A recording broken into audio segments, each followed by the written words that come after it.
Hey guys, and welcome to Little Black Book 91. We are giving you guys another super live.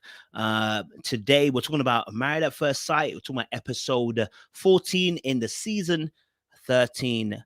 And where we at? Where we at now? Are we in Houston? Where are we in DC? Where we at? Where we at right now? I can't remember where we even at, man. Frick it. Anyway, listen, all you need to know is, listen, it's a crazy episode. Okay, crazy episode. Okay, all right. Listen, today's conversation I already know it's gonna be mad.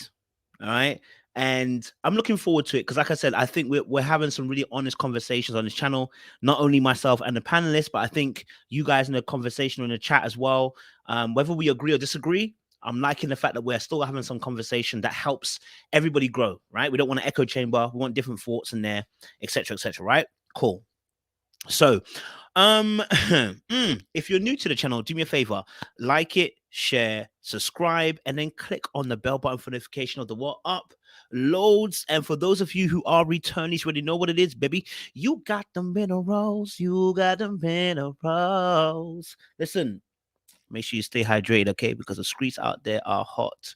They're hot. All right, cool. So, let me give you a quick breakdown of what happened on this particular episode because it was a bit kamikaze and a little bit crazy. All right, so on this episode, we got to see Brett and Ryan. Finally, we got to see. I say finally, but you know what? Yeah, my problem with these two is that both of them are rubbish at being direct. Okay, Brett is passive as he is, but maybe a little bit more direct than he is. But they're not much different in terms of the fact that both of them refuse to be like direct. Yeah. This whole bed situation that happened. I understand, Brett. We didn't sleep in the same bed when we're back home. Why are we doing that now? I get that. And my problem with Ryan was the fact that when he said it, he wasn't very clear on it. I was like, "Yo, Ryan, Ryan.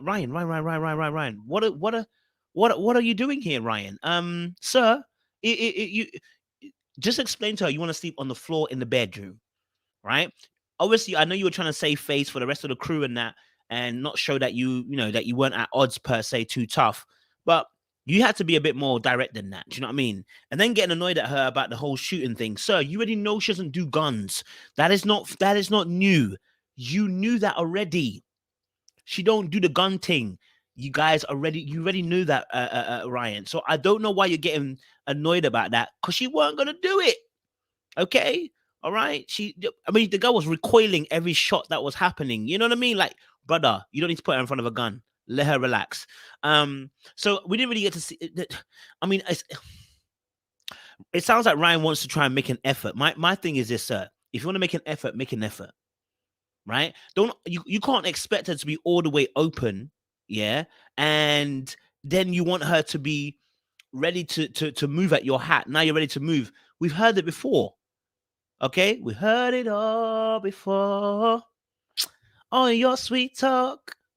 You know what I'm saying? We've heard it before, bro. We've heard it before that you wanted to make an effort. And can I be honest with you? I'm struggling to remember an example of him trying. I'm struggling. The camera didn't pick it up, that's for sure. At least they didn't show it to us, right? So your expectations of wanting Brett to be open are a miss because you haven't done anything to open her up. Now, if you want to try and make this work, you've got to bring some heart. You've got to go hard in the paint. Okay, I'm talking about going over the top. I'm talking about doing the most. You know what I'm saying? I need to see hot air balloons. I need to see, the cinema being hired out and nobody's in there. I need to see hire out the theme park or something. I need to see grand gestures if you really are serious, as you say you are, about Brett, because you've got a lot of making up to do. Until then, I don't want to hear your breath. I don't want to hear your breath breathing about wanting Brett to be open. I don't want to hear it. Okay, I don't want to hear it from you, Ryan. Okay, so actually I was happy that Brett gave him some kind of level of boundaries, that she said what she said, and yeah, I was cool, right? Okay, Jose and Rachel, there was not much that happened. They reflected on their relationship. Not much has really happened. I think next week's gonna be more their kind of time, so we can miss them as well. There wasn't much that was said. Then there was obviously Gil and Myrla. Gil and Myrla, their situation is interesting, right? But let me come before I come to them. Johnny and Bao. Johnny said, Johnny said, Johnny said, I came here and I don't want to spend time. I'm gonna make it my mission to spend as least time possible with Bao. I said, so why did you come? Why did you bother coming? What? Why did you bother coming? Hmm? Why did you bother coming? Do you know what I'm saying? Now maybe it's contractual, but I'm like, brother, the fact that that Michaela and Zach left. Listen, Sar, you didn't have to be there. You know what I mean? You didn't have to be there. And I want you to notice something. Notice when Bao decided that she's just gonna do her. Johnny had one of those F boy moments, right? You know, we've all been there. Those guys, you know what I'm talking about, right? When the girl was starting to no longer pay you attention, now you want attention. Did you notice it? You notice that when Bao decided, oh, she's gonna do and shoot the gun, she's gonna get involved in doing her thing, yeah, and she's not gonna pay Johnny any mind. Watch how Johnny was like, oh, I love the fact that you get involved with everything. I love the fact you get involved in activities and da da da da da da da da da da da da da da da da da da. Sir, sir, did you not just say you want to spend at least amount of time with her? Why are you there complimenting her about that? You are a F boy in the making. With Bao anyway. Okay. So I was like,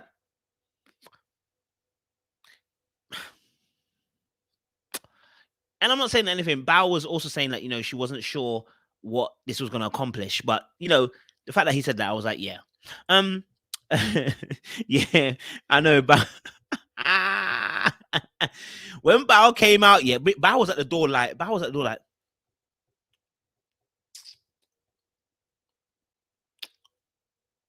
girl, you better not be messing with my man. I see Michaela moving a bit mad. She don't even respect her, man. You know what I'm saying? Like, it was mad. Like, honestly, Bao was a G. Bao was actually a G. She stood in that door frame and made sure, listen, it's not going to be, anything. Man. And then she was there, giving advice to Michaela too as well. Giving advice to Michaela, letting her know, baby girl. She said to Michaela, Michaela, let me let you know, listen, you can't punish that man. Okay? Don't punish that man. All right? As she said, don't punish that man. What am I gonna say? What can I say? Bao was out coming in doing her thing. You know what I'm saying? She can see a good thing when she knows one. You know what I'm saying? So hey, I ain't gonna shoot her down. You know what I mean? So yeah, that was Johnny and Bao. And then we had also as well. We had Gil and Myrla. Now, do you know what's really interesting about Gil and Myrla? I think I'm gonna say it again, and I know the ladies are not gonna like it. I know the ladies are not gonna like it. I know the ladies are not gonna like it. But let me say it for you. Didn't I tell y'all that Gil can only take so much? Didn't I tell you that a man will only take so much? All this walls that you are building, all this defense that you've built up to make sure nobody can score a touchdown, my friend, is a problem. You know what I mean? You know what I mean? You know what I mean? Like, Miller is literally a buzzkill. It's that simple. Okay, Miller is a buzzkill. Miller, if you're watching this, I think you are amazing. You look good. You know what I'm saying? You look tasty. Okay, but sis, I need you to relax the walls. Huh? You know what I mean? You gotta relax the walls, darling. It's not every time you have to complain. It's not every time be a buzzkill. Right? See, man, this is what I said to you. Gil has the patience of a unicorn because most of us would not stick around. Most of us will not stick around. Do you know what I'm saying? Most of us will not stick around. Okay? For all of this defense that you got going on. Right? Now, let's keep it a buck. All right. Attitude is just as important as talent. Whenever we talk about people going for jobs and sports and stuff like that, we talk about the fact that your talent is half of it, but your attitude is everything. Your attitude is everything.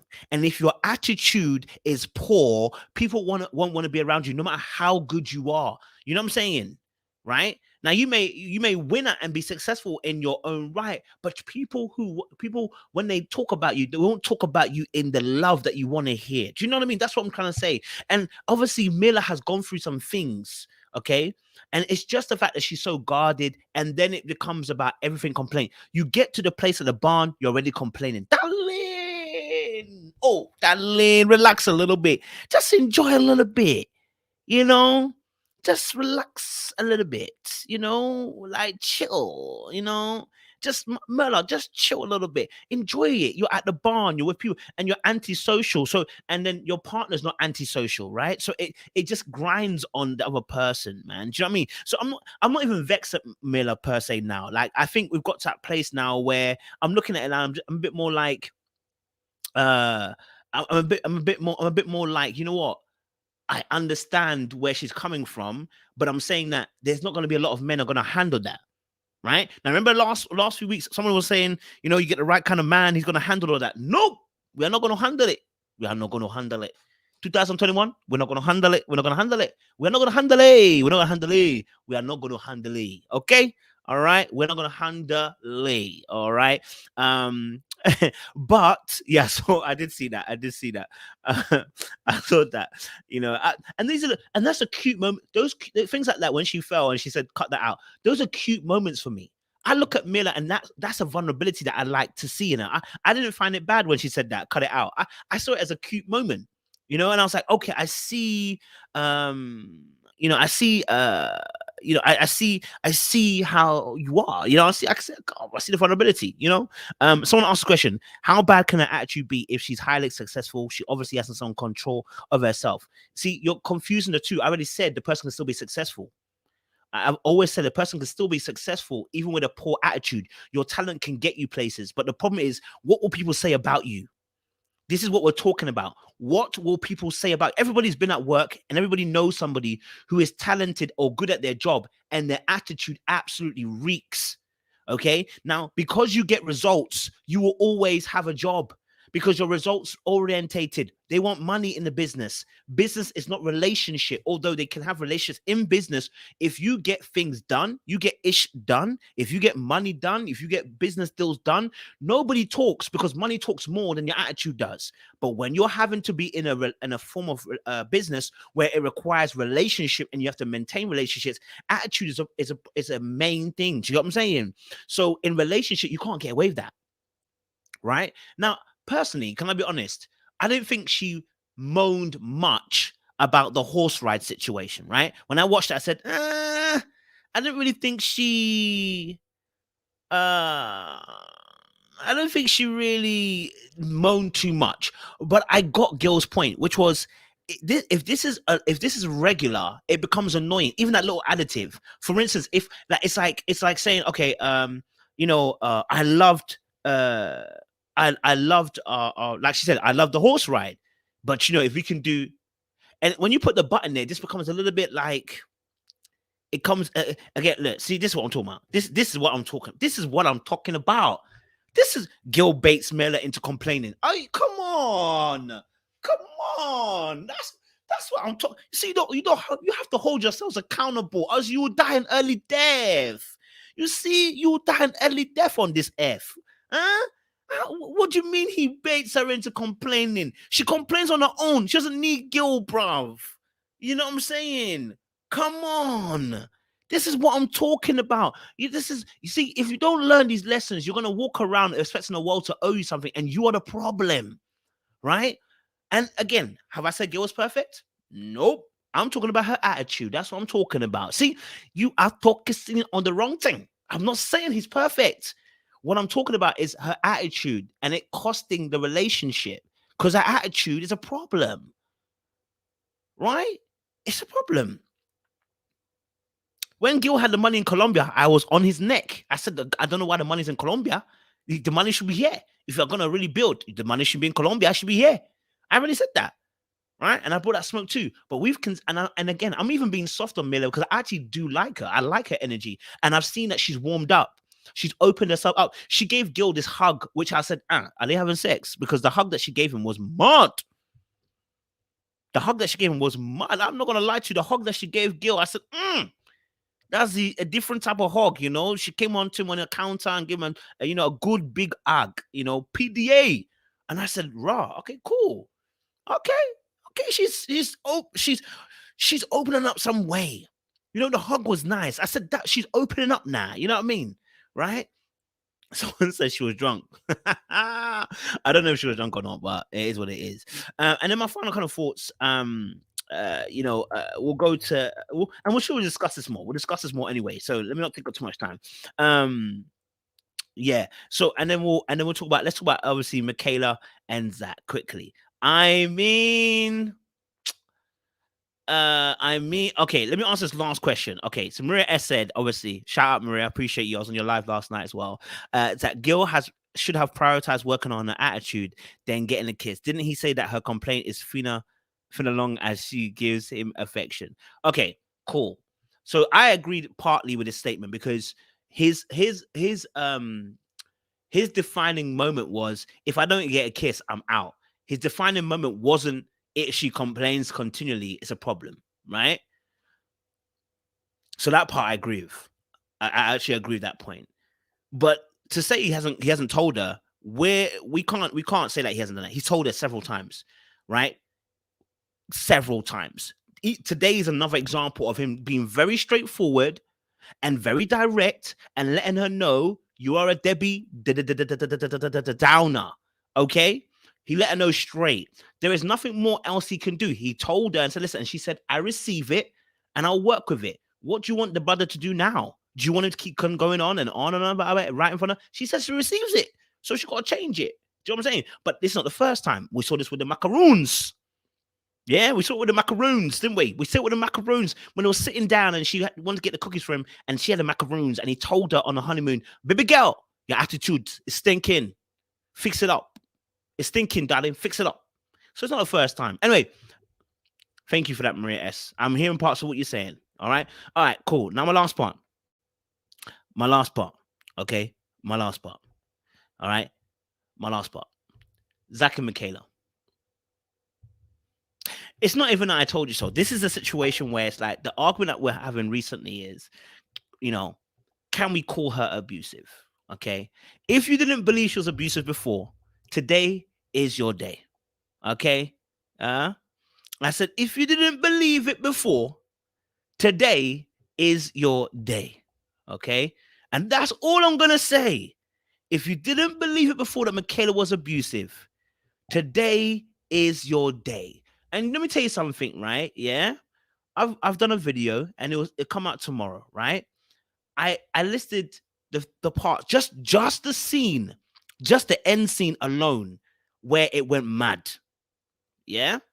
Just the end scene alone where it went mad, right? She told him to shut the F up, stop talking. She also took his suitcase. She pushed him on the bed, right?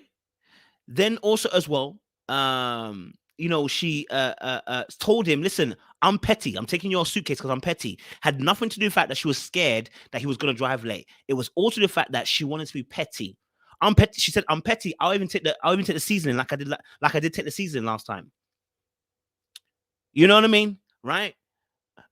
These are things that she was doing, right? Okay.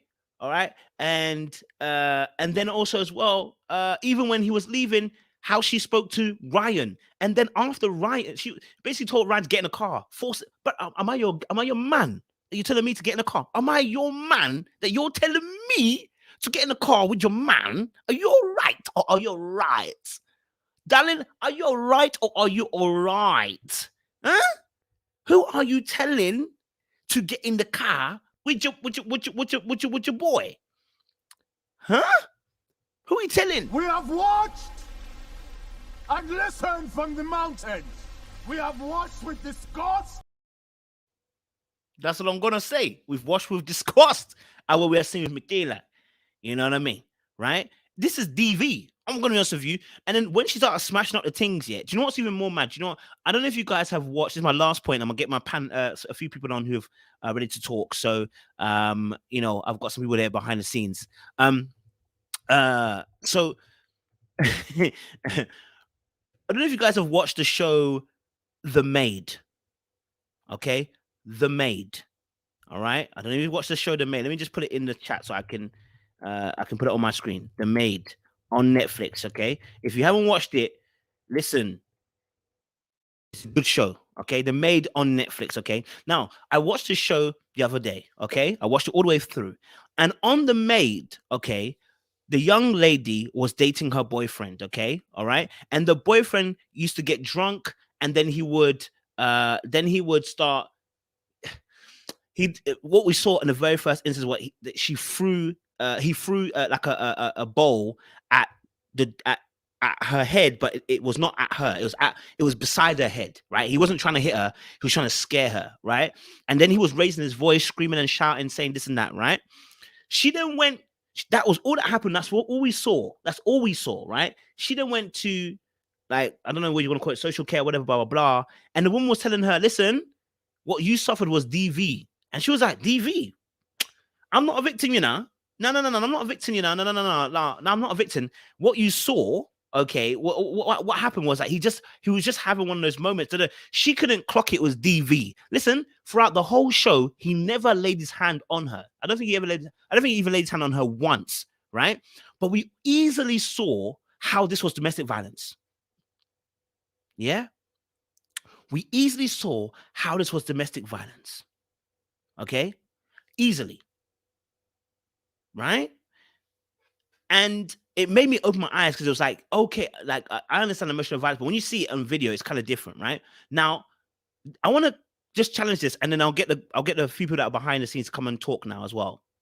This whole narrative of Zach is gaslighting Michaela, I want to know where it's coming from.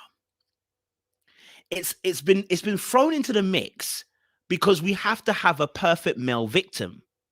And this is what we talk about when we talk about a bias, and when we don't expect men to be the ones that are abused. We expect women oftentimes are the ones that are being abused, right? And so when you see a man being abused, because of how men are labeled as always being the aggressor, and they're always the problem, it seems like, quote unquote, right? We have to make an excuse as to why he's been abused. Oh, he's a gaslighter. Where? What did he gaslight? Because in this episode, it showed he wasn't the gaslighter. She was. Where was the gaslighter? Now, as you guys are saying, two things can be true. But where is the gaslighting? Where?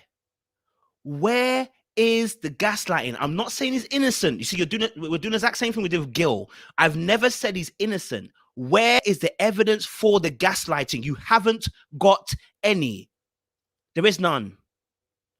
And that is the frustration that I feel, because what we're doing now is we have to make a man now a perfect victim. You're doing the very same thing that men do to women. You're doing the exact same thing that men do to women. When women come out and say, I've been abused by a man, the men do the exact same thing you're doing right now. They make a whole bunch of excuses. Well, you must have done something. You must have said something. You must have got into his face. You must have talked out or whatever. And so you have to find an excuse, because men sometimes identify with the behavior of other men that are abusive. And so they want to find an excuse as to why you did what you did to make their behavior feel comfortable before they can call something else out. Right? So some of you women are actually experiencing the same thing that men experience, that they cannot see that this person could be abused, and then they have to say the person gaslighted. Where was the gaslight? Nobody's saying he's innocent, right? I'm not saying he's innocent. The brother's got problems with having ideals when it comes to marriage. He's a poor communicator. He doesn't articulate himself very well, okay? He's conflict avoidant, right? So when you see him leaving the place, it's not because he's trying to trigger her. He's conflict avoidant. That is not the same as someone who's intentionally trying to trigger your abandonment issues. Please. It's not the same. Okay, it's not even close. The person is reacting because they have a conflict avoidance that can be worked on. That's not gaslighting, please. That's not gaslighting. Okay, let's say this. Gaslights her by making her feel crazy for thinking the relationship's progressing when his mind, he doesn't see a future. The hyper focus on her reaction without seeking understanding. That's not gaslighting. I'm going to put it straight. That's not gaslighting. What the issue he's having is that he gets confused. If you've been in an abusive situation before, you get confused. That's like saying Paige was gaslighting Chris. What? What? You don't, you're not, the person's not gaslighting the person. They're not trying to gaslight the person. Hey, cabro capaye. Intoroski. Like, listen, yeah. The brother he's conflict avoidant. So what happens to him is he gets confused. He wants to make it work, right? Parts of him wants to make it work. And the other part is saying, I've been here before. I'm confused. I've been here before. And so there's a confusion. So sometimes he does this and sometimes he does this. And it looks like he's confused. Yes, because he's confused. It's not gaslighting. Let's keep that real quick. It's not gaslighting. He's confused. That's why he's a double-minded man is unstable in all his ways. He's double-minded. It's not gaslighting her. Right? Now, does he say some things that are confusing? Yes. Why are you wanting to sleep in the bed and the relationship's not going anywhere, bro? Now that is confusion. That's not gaslighting. Let's get that clear. He's not emotionally abusing her. And this is what I'm talking about, right? That we're saying, because we're trying to equate him to make it okay with Michaela's behavior. Today, we are going to call it as it is, right? That is not gaslighting. I'm sorry. Ladies and gentlemen, I'm sorry. That's not the gaslight. That's not gaslighting. I'm sorry. Okay? I'm sorry, it's not gaslighting. Baby, it's not gaslighting. Anyway, let me get people on. Let me get people on because I know the conversation is going to be hot tonight. Let me see what's going to get tonight. Get me. You know what, mate? Let's get into it, brother. Let's get into it because I see people behind the scenes. It's going to get tight tonight. It's going to get tight tonight. Okay. Let's have a conversation tonight. All right. It's going to be, we've got 561 people here already. So it's tight right now. Yeah. All right. Cool. Okay. So okay. So Coco says in the chat that he does gaslight. Let's get that opinion first and we'll get other side of it as well. Let's have that good conversation today. I want to get both perspectives and it's good that we've got different viewpoints. Coco, if you're there, please. Hi everybody. How you doing, Coco? You good, yeah? Yeah, I'm good. Can everyone hear me okay? Yeah. Okay, perfect. So, one of the things that you guys say constantly, there has to be a perfect victim. At no point do I hear any of the ladies saying that Zach needs to be a perfect victim. We're saying he has his own separate issues that can be construed as gaslighting. The things he says, his comments, because he has dulcet tones, and he drops a lot of his wording because he has like a low voice. I always watch the show with closed caption, and he does a lot of things that is gaslighting. That's my opinion on that. Is Michaela right in her behavior? Absolutely not. This episode, I think she pushed him behind the door. Now that I'm like, yes, that's a no. Absolutely no. But his mean comments, he even admitted that his mouth is sharp on one of the episodes, and it can trigger somebody. I'm just gonna propose this for food for thought. Regardless if Michaela has abandonment issues or not, I don't know any woman that's going to be okay with a man who's a sprinter like Usain Bolt every 2 seconds. You know, that's my thoughts on that.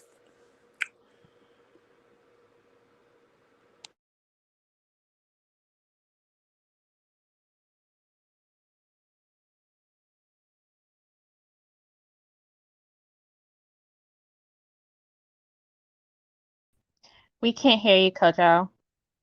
Sorry, apologies. I was just saying, I got a local definition. I wanted to get a little definition. We can kind of have a little basis of this, right? Because we're having this conversation about whether he's a gaslighter or not. So I've got a definition here. Let me just edit this and put it on the screen, and we can have a little bit more conversation, a bit more dialogue, and understand where both parties are trying to come from, right? So let's do this. All right, cool.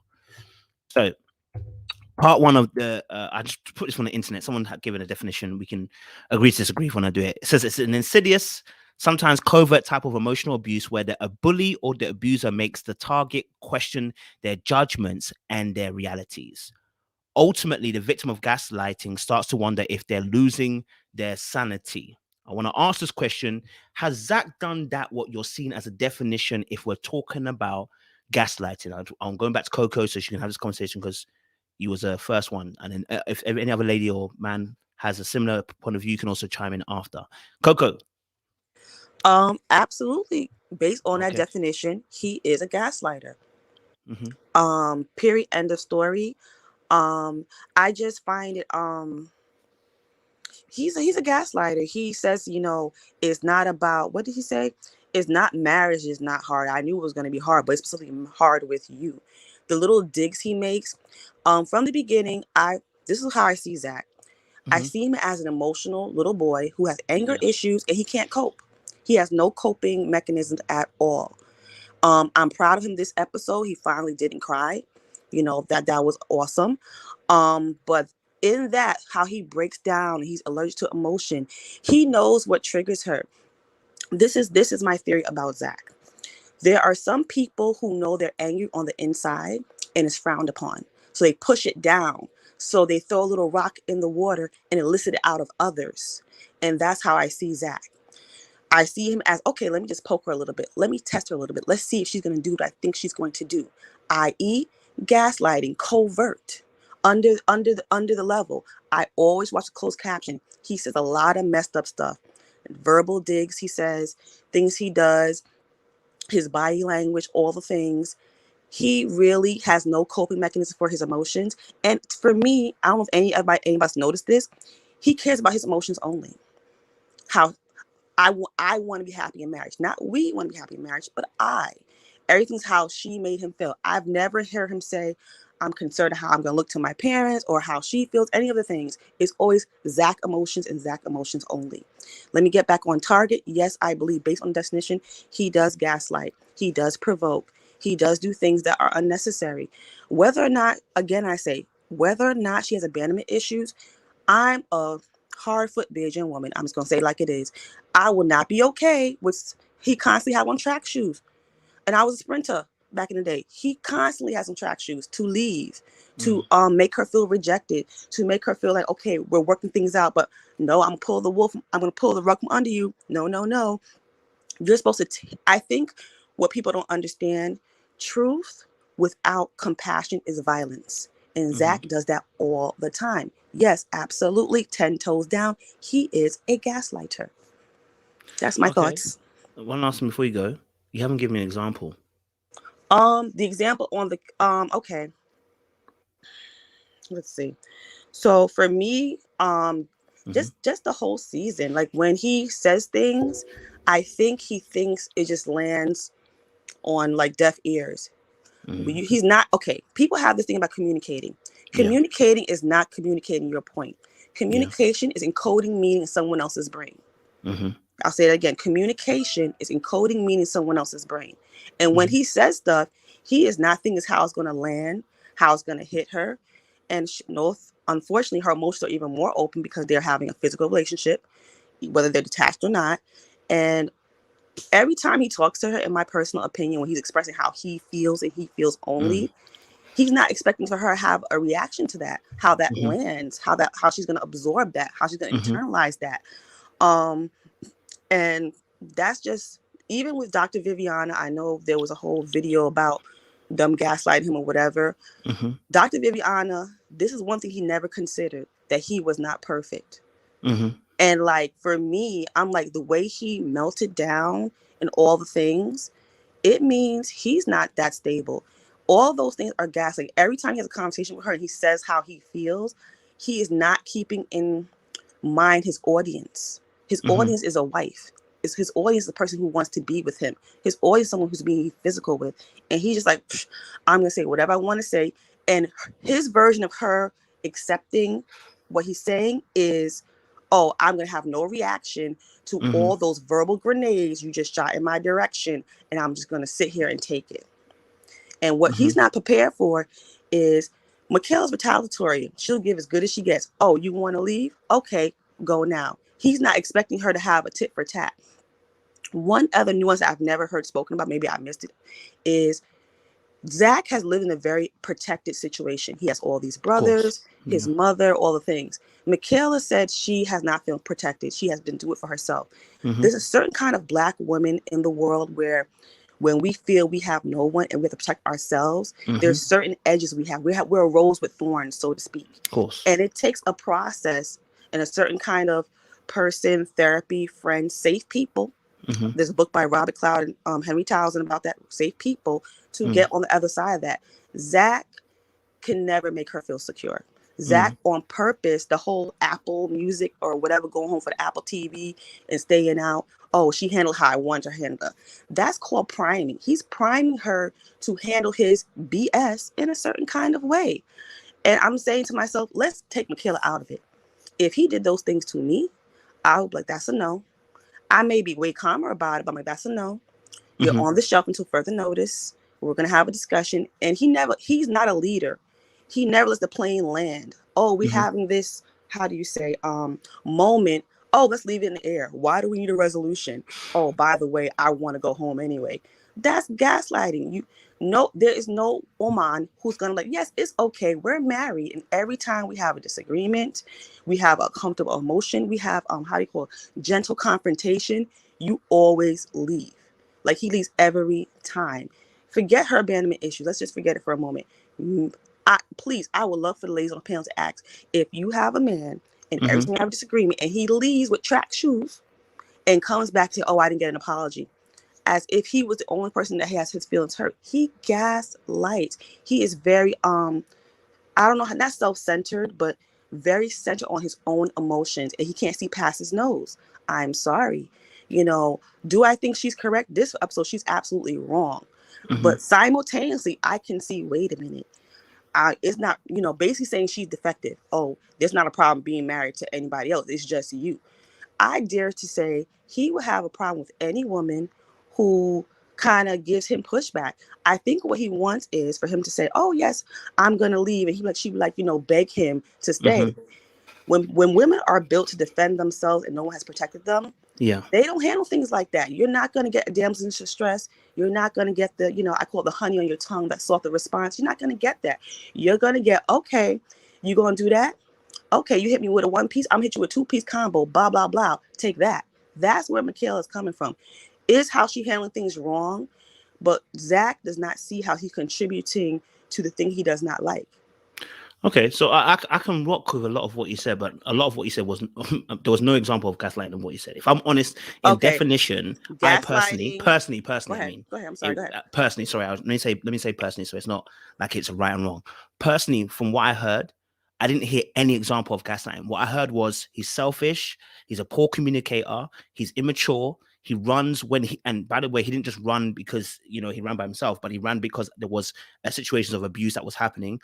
But none of what you said, for me personally, linked anywhere to actual gaslighting, because it's an intentional thing that you do, which is that you are covert in your emotional abuse. What it's saying here, that you make the person question their reality, and that's what I was asking. What is the example? Because I'm failing to see an example where he does that, right? So I agree. There are a lot of issues with Zach, and I'm with you that he's not a leader. He's for me, I don't want to say soft, but he lacks the ability to handle he lacks the ability to be able to handle conflict very, very well, right? Like I said, his communication's off, all those kind of things. I'm with you on those things, right? And all the things that you said after that, I'm with you. I actually agree with you. But we're trying to define what here is gaslighting, and I don't think what was shared was gaslighting. But I'll come back to you because I appreciate what you sharing that. And like I said, I want to get both sides so that we can get a good conversation. So I actually appreciate you sharing that, Coco. Does anybody else on the panel believe that Zach gaslights? And it will be good to get your point of view as well so that we can get a rounded kind of conversation. Anybody else on the panel who believes that Zach gaslights? I'd love to hear from you. Lyndon, what are you saying? Yep, I somewhat agree. And I have not been a Michaela fan from the moment that she went off on him the first time and she made the first breach.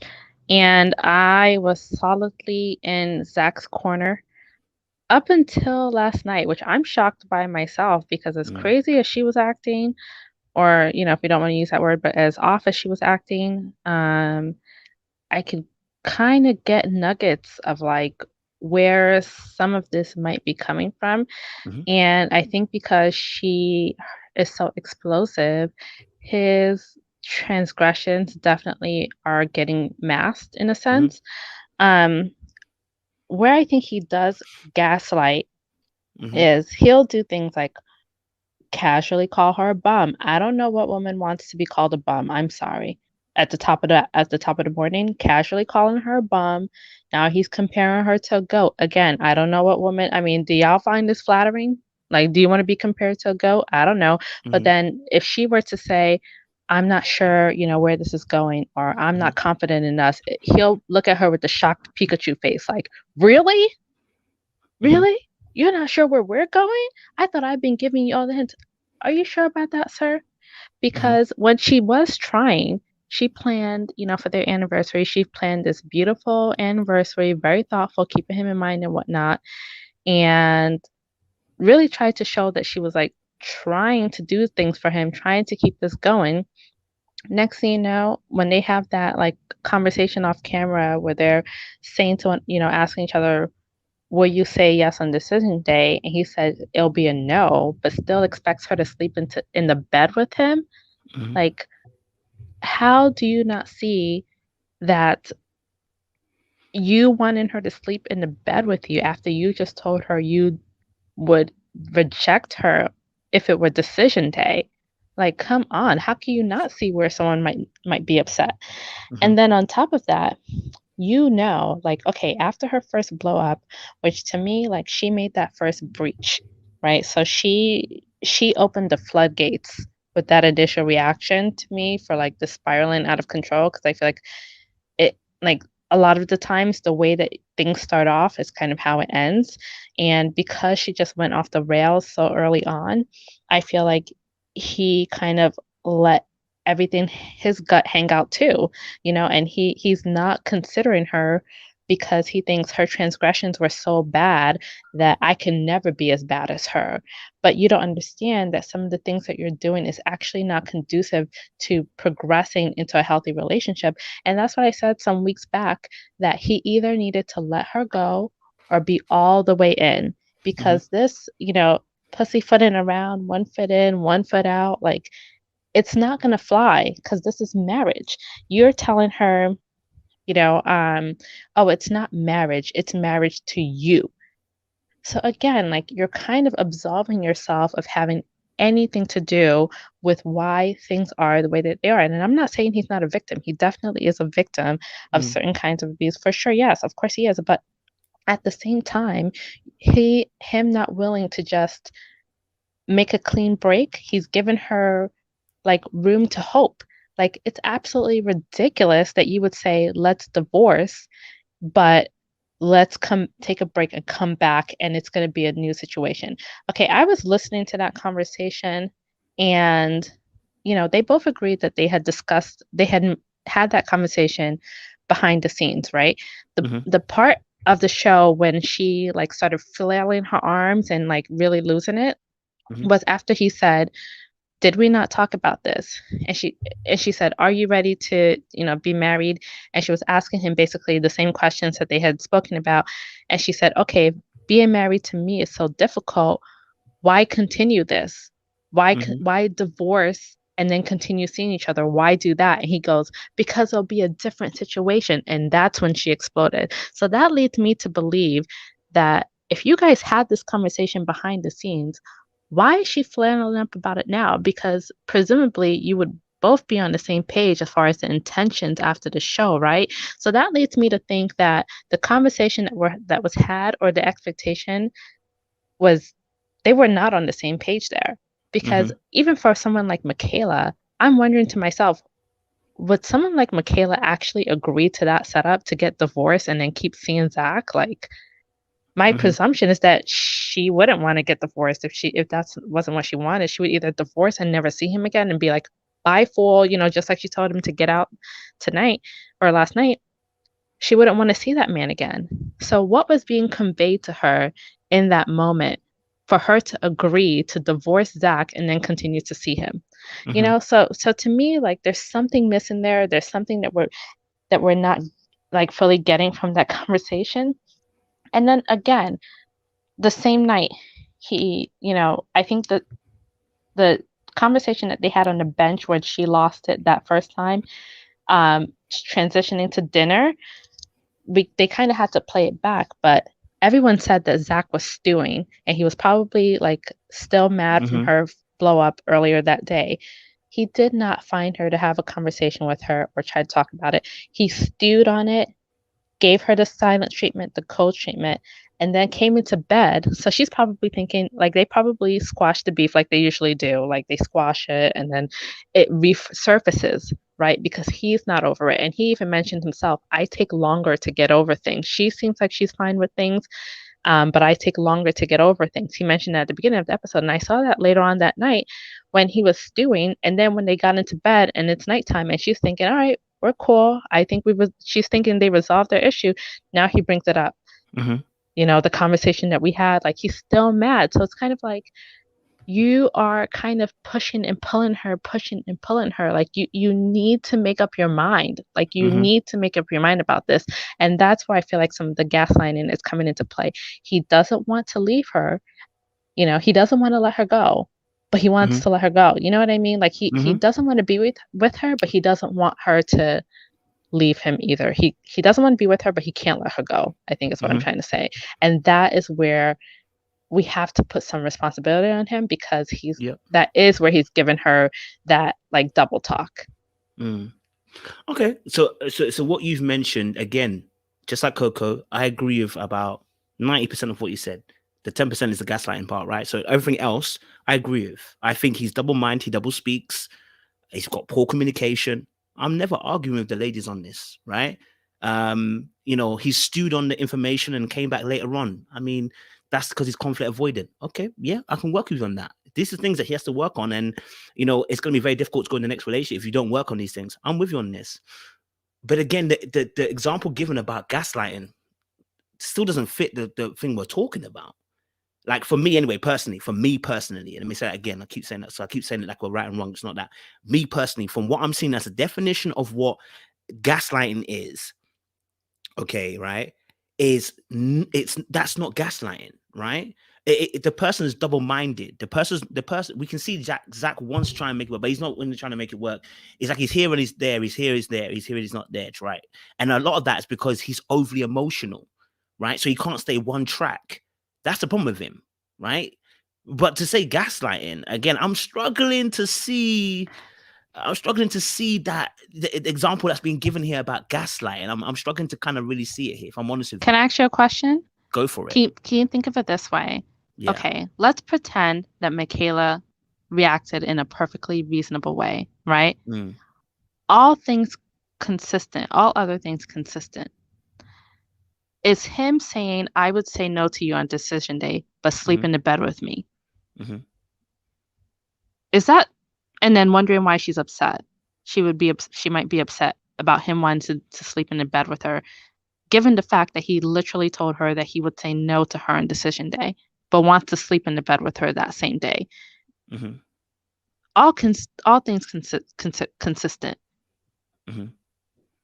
Is that gaslighting? Is that bad behavior? Or is it not? No, that's bad behavior, and that's double-mindedness. Sorry, Kojo, can I come in? Yeah, please. Yeah, sorry, I've been talking. Yeah, please do. Linda, with what you said, without any context, just that line alone, and implying that was the statement that was made with no other context, yes, that would probably be a gaslight, because you'd be wondering, like, what the hell are you talking about? You don't want me, but then you want me. Then yes, I would say, but that's not the context of what happened. There was much more to the story. It was much more in terms of what happened. He explained it, whether poorly communicated or not. He was very clear when he said that what he wanted to do, and they even had the conversation, and they admitted that they both said, yeah, whether we think one person said it and the other person said it after, if that's not how you feel, don't say that's how you feel. They both said that they wouldn't say yes on decision day. And then even when he said he wanted to still sleep in a bed or to still continue the relationship as to what they're doing, it's because he felt like that at the time they were in a good moment and they wanted to progress their relationship. So he was saying, let's not change anything. Let's keep going. Let's see where this can go to. And even in the conversation they had today, they both again admitted that they had agreed. If you actually listen to the conversation, they said that we agreed. She actually was with him when they first said it, and then she changed her mind as the conversation wasn't going her way. So they both agreed that they said, oh, we should divorce and try and build something outside of the process. So that's why he was like, what are you talking about, Michaela? What do you mean? He was proper like getting animated, and they were trying to replay the conversation. She then was like, oh no, that didn't happen. And that's why even when, and it was like, they admitted they had the conversation. So how can I, and we've seen it consistently, at least 3 or 4 times with Michaela and Zach, a conversation happens between them. He's saying it happened this way. She agrees, and then she then changes the version of what was said. So that's why, for me, I think a lot of this conversation is a lot of interpretation as to what we think, how it happened, because it's not making sense. We think, how can she be? She can't be crazy. She can't be crazy. She must be right. She must be telling the truth. That's how we feel, and I get it. I get it, because I don't understand how she can think one thing. I don't think it's a case of her being crazy. I just think that she's not necessarily listening to him. She's looking at it from her perspective, and she's interpreting it in a way, and maybe they're having a conversation, they're agreeing, and then later on in the heat of an argument in the moment, she hasn't seen it the same way, and that's coming out. And it's like, wow, like, you're trying to hurt me. And that's where her abandonment issues come out to the surface, and you're like, that's what the issue is. Because now you feel like someone's trying to leave you, forgetting the fact that maybe in the moment, whether you meant it or not, you were in agreement. So I think we need to be careful how we're sort of phrasing this conversation and putting it all where things which they both actually said during the conversation that they agreed upon. Then later on, Michaela has gone back on that. And you even saw when it came to, I think it was Bao, when she relayed the story, she lied. She changed what happened. We saw what was said. They even replayed it for us. And then she said, oh, Zach just got up and decided that he's going home. That was what she relayed from that story. And that is not what happened. I think we definitely need to go into that part, because on the bench as well. Sorry, Linda. She lied again about what happened.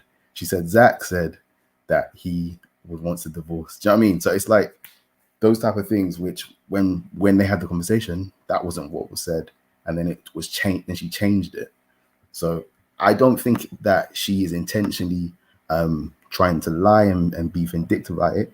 I think when these things play out, she may be in agreement, but she's not listening properly. And I think the way in which she then relays the story, it's almost like she blacks out. And when she relays the story, it's a different story. It's not to say she's crazy. It's just these things happen. I've experienced it with people in the heat of an argument, when now it's time to relay what happened, or a story about what happened, what you're arguing about. They're telling you something completely different to what you've actually said. I've experienced it, and mainly it happens with women. No offense, but that's like in those type of conversations where emotions are heated, especially where you're having a conversation with a woman who's much more volatile than you are.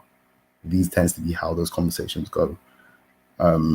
So, and you know, I'm a very much a logical thinker and a logical person when it comes to arguing. I don't overly exert myself with getting angry or raising my voice, but I will just argue with you logically. Less emotion, more logic, but they're both emotional, so you know that's why their situation will explode the way it does.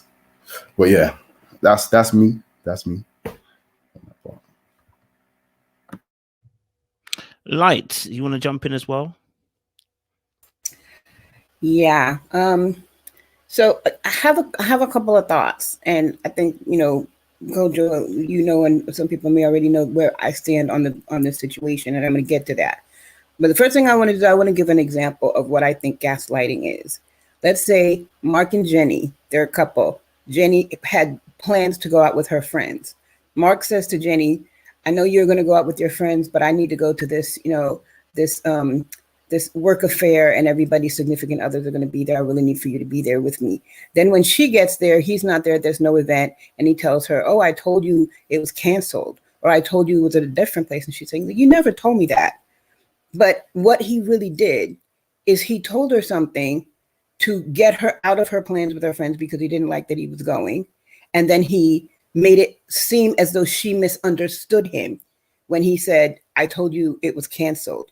So he's basically turning it around so she feels like she's crazy. Why did you let me go if it was canceled? And he's saying, I told you. She said, you didn't tell me. I would have remembered that because then I could have gone with my friends. But he knew what he was doing. He knew he didn't want her to go with the friends. So instead of saying, I don't want you to go with your friends, he makes up this whole situation and then turns it around like she's the one that made a mistake.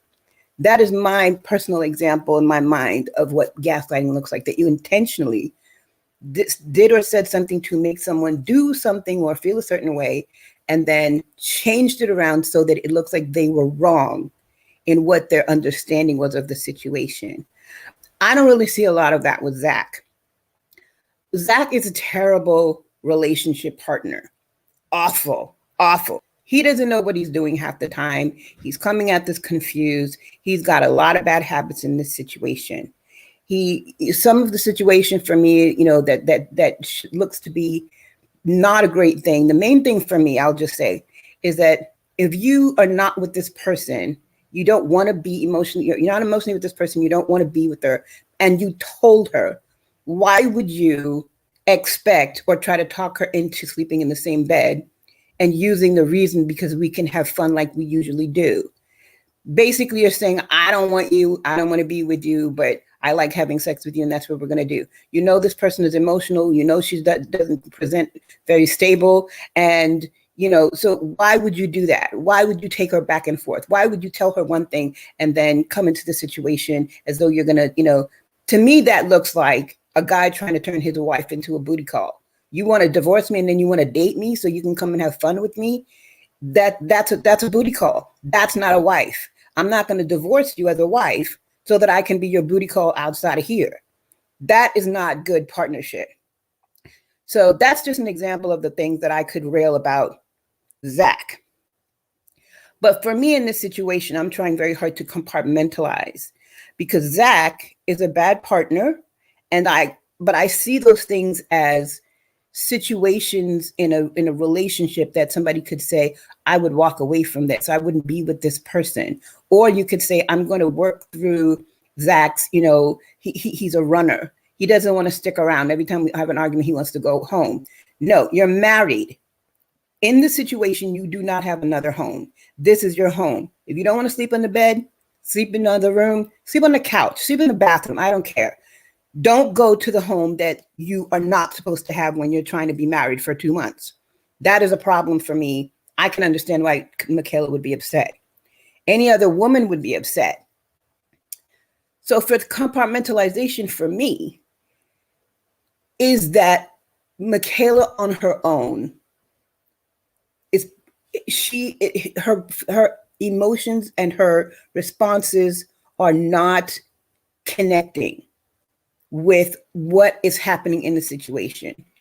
Aside from that, she's erratic and her temperament is escalating. And, I've said this, I'm going to go back way to the beginning of this season when, I just have to remind people and point out, I keep saying this, pattern of behavior and escalation. The first time she cussed him out, one of the things I said is my feeling was, the first thing that came out of my mouth just watching it, Zach, you need to get up because she's going to swing. That's what it felt like to me when she was starting to talk to him in that way. So after 6 weeks of whatever tumultuous relationship they're having right now, we have seen her try to temper herself and try to contain herself. And we knew she was going to blow. We knew because they showed us preview, but we can see the escalation of what she was doing. So we knew it was going to get to a boiling point. What I saw in this situation, today in this episode, is that it did escalate. And when a person, and we didn't see it, but we did hear him say, now you're going to push me on the bed. Nobody was in there, no cameras, no nothing. He maybe didn't even remember he had on a mic to even say that. Why would he say that if it didn't happen?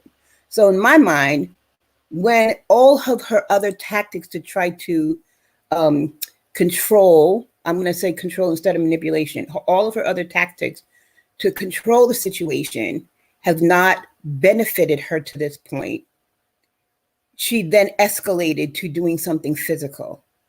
And so I've just taken quite a jump, right, from what she cussed him out to the fact that she has now put her hands on him. And that is, you know, it's been a quick pattern of an escalation because of this process that is expedited. But that is always what I'm trying to convey to other people, you know, that are watching this, from my experience, that the way Michaela responds to things is more of a problem for me in a relationship like that than Zach's issues. Zach's issues in any relationship, Coco said, I wouldn't deal with that. You wouldn't deal with that, Coco, but you wouldn't hit him. You wouldn't knock down tables. I'm imagining, we don't know each other in that way, but I'm imagining you wouldn't be knocking down tables. I'm imagining you wouldn't be dragging suitcases. You would be talking to him. You might even yell, you might even scream, you might have, but there's a point where it is not connecting for me, the responses. So then I'm going to jump now to a different example from my personal life that I have shared with my god brother, my little brother. The situation that they had with her kicking him out is pretty much what happened. And I don't know how much I went into detail the last time, but I will. My brother was having an argument with his girlfriend, and she was throwing things around and pretty much told him to get out of the house. At first, he wasn't going to leave. She said, get out. He wouldn't leave because they wanted to talk. She started throwing things around. Then when he saw she was throwing things around, he says, I better leave. When he tried to leave, she blocked the door. She pulled his shirt. She pushed him back. She did all kinds. He's a big dude, 6'5", really big dude. She did everything. He didn't touch her. But then when he finally was able to get out of the house without a physical altercation, escalating, she called the police. So that's a very similar situation. When I'm talking about escalation and pattern of behavior and escalation, that's what I'm talking about. When you are a person who cannot respond to normal, horrible, the relationship and, encounters, when you go over the line, when you cross that boundary of not being able to control yourself in that way, there's more to come. It's an escalated process, but it has only been 6 weeks. What's going to happen the next time she can't control him leaving? That has always been my concern. And I always admitted I might be projecting, but now it seems to be coming to pass. And to speak, Life of Buzz, you were talking about her not hearing him. That's an issue there too. When a person is in that type of mindset, is that she's listening while she's fuming on the inside. She's barely listening because she's already mad at everything he's saying. She's mad at the fact that he's still got an attitude. She's mad and she's not taking in the actual situation. It's like you have, I don't want to say voices like she's, schizophrenic. I'm saying like you have those thoughts in your mind that are just, turning around and you're trying to figure out how to respond. And so you're listening more to yourself. You're listening to yourself say, calm down. You're listening to yourself say, he's lying. You're listening to yourself saying, what did I do wrong? All of the things. And you're not listening. You're not present in the discussion. So you're not hearing it properly. And that's what I see of Michaela, is that when she comes out of a disagreement, she's only interpreting half of what actually was shown on screen. But the main thing for me in this whole situation is to get across to people that no matter what the other person is doing, you have an option for yourself how to respond to a guy that is not living up to your expectations, that is making you feel bad about yourself, who's making you, question whether or not you should be with him, all of that stuff. Every woman that I have ever met has been with a guy who made them question themselves.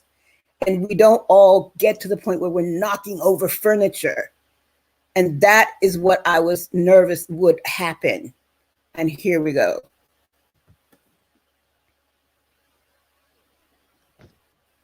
Can I say one thing? Yes, go for it, Linda. To Light's point, to all of the points that she made, which were excellent, and just want to make it clear, like, I am not on Michaela's side at all. She is 100% wrong. And like Light said, you're responsible for your actions. However, I do pose the question, and maybe this is more devil's advocate, I don't know, because this is kind of where I was coming from earlier. I'm thinking as Michaela. I'm not thinking about like outsider looking in, like, is Zach gaslighting? I'm thinking, I am Michaela.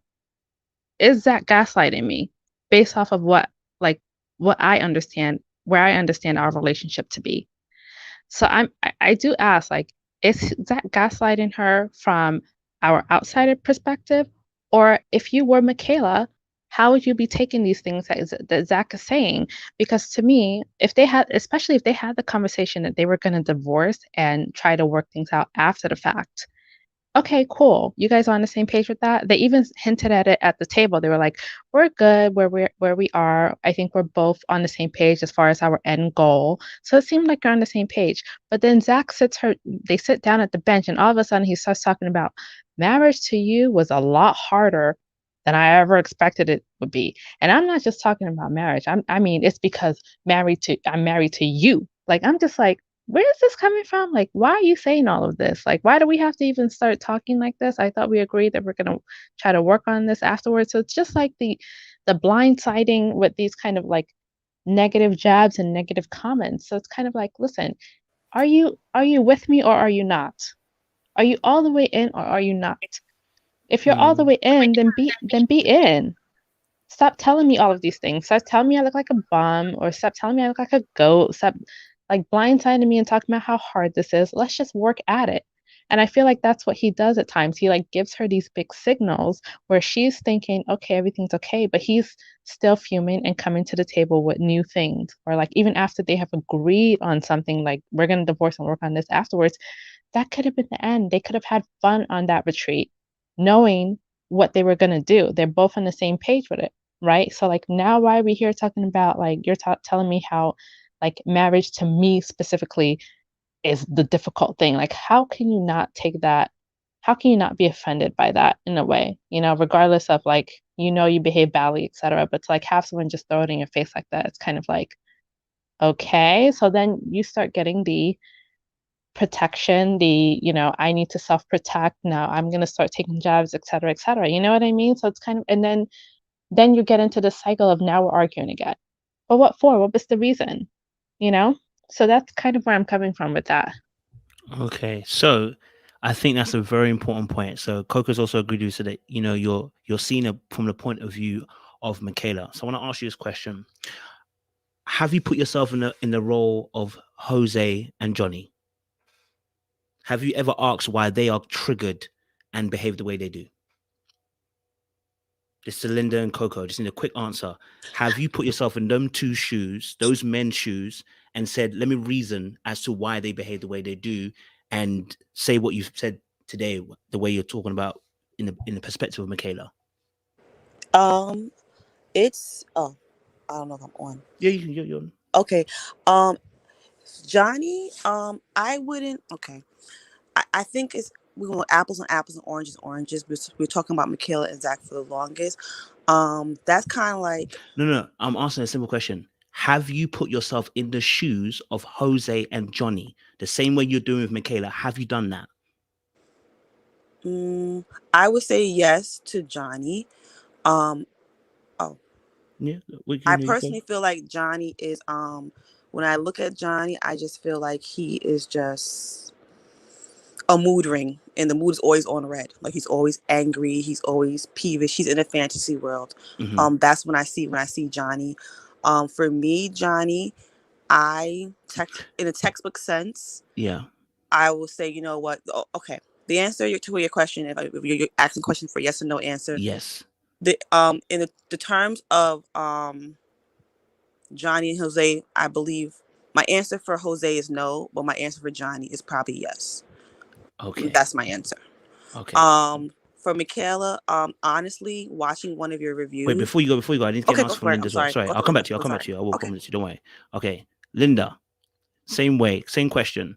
have you put yourself, and I'm talking about reasoning on their behalf. I'm not talking about just I can understand their viewpoint. I'm talking about reasoning. I'm talking about putting yourself and saying, I'm trying to come from the same angle of Jose. For instance, I can see why he got frustrated so much by another woman calling him another name, and why he decided to escalate his behavior to that level. Do we put ourselves also in Jose and Johnny's shoes? Would you say that, Linda? Would you say you put yourself in those shoes? No. I'm not saying this as a reasoning for Michaela's escalation. I just want to be clear. It's not a reason. I'm not saying that. I'm saying, do you put yourself in the same way you're doing Michaela right now, how you're putting yourself in that position? Do you also put yourself in the position of Jose and say, I can understand why Jose also was seeing it the way he's seen it? Because you just said a minute ago that Michaela, you're kind of seeing things from Michaela's point of view, as to, from her point of view, maybe she can see why she's getting gaslit or whatever. Do you do the same thing for Jose and Johnny? For Johnny, absolutely. Roll tape back, because when Johnny said things about like Bao potentially being like a different way off camera, or like hiding her personality, I did bring up that like she seems kind of strategic. I said it in previous episodes, like she seems kind of strategic. She made sure that she got that cooking on camera. She made sure that she started memorizing the names on camera. So like I can kind of see where like some of her like being strategic and playing to the camera kind of comes into play. Like she's very aware of that.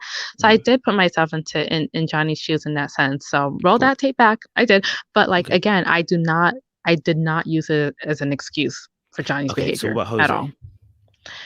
For Jose, I don't actually think that's quite apples to apples, because that was just like ridiculous. Like that was just such an insignificant thing. Why do you say that? Why do you say that?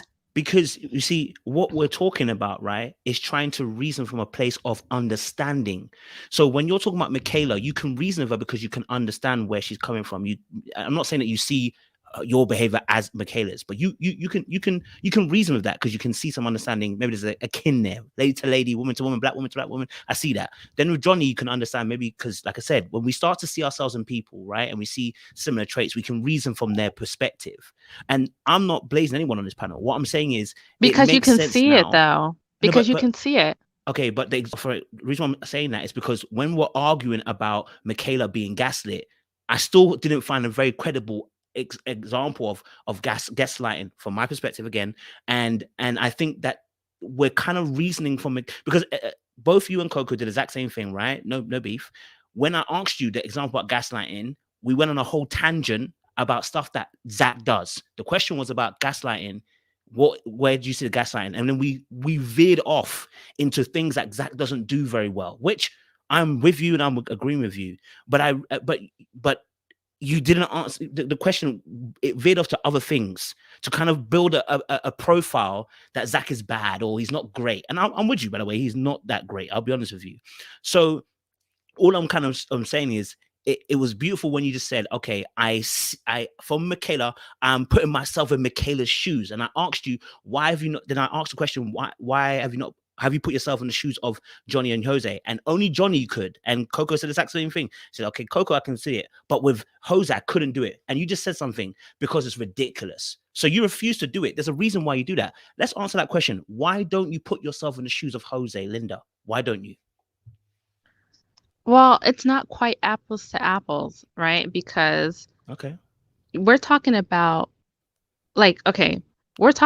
literally misspeaking somebody's name, right? There's no context to it. There's no like relationship context to it at all. It's like a completely random thing, right? There's no context to their relationship, right? Whereas with Johnny and Bao, it's about like it's about how they relate to one another, about their actual relationship.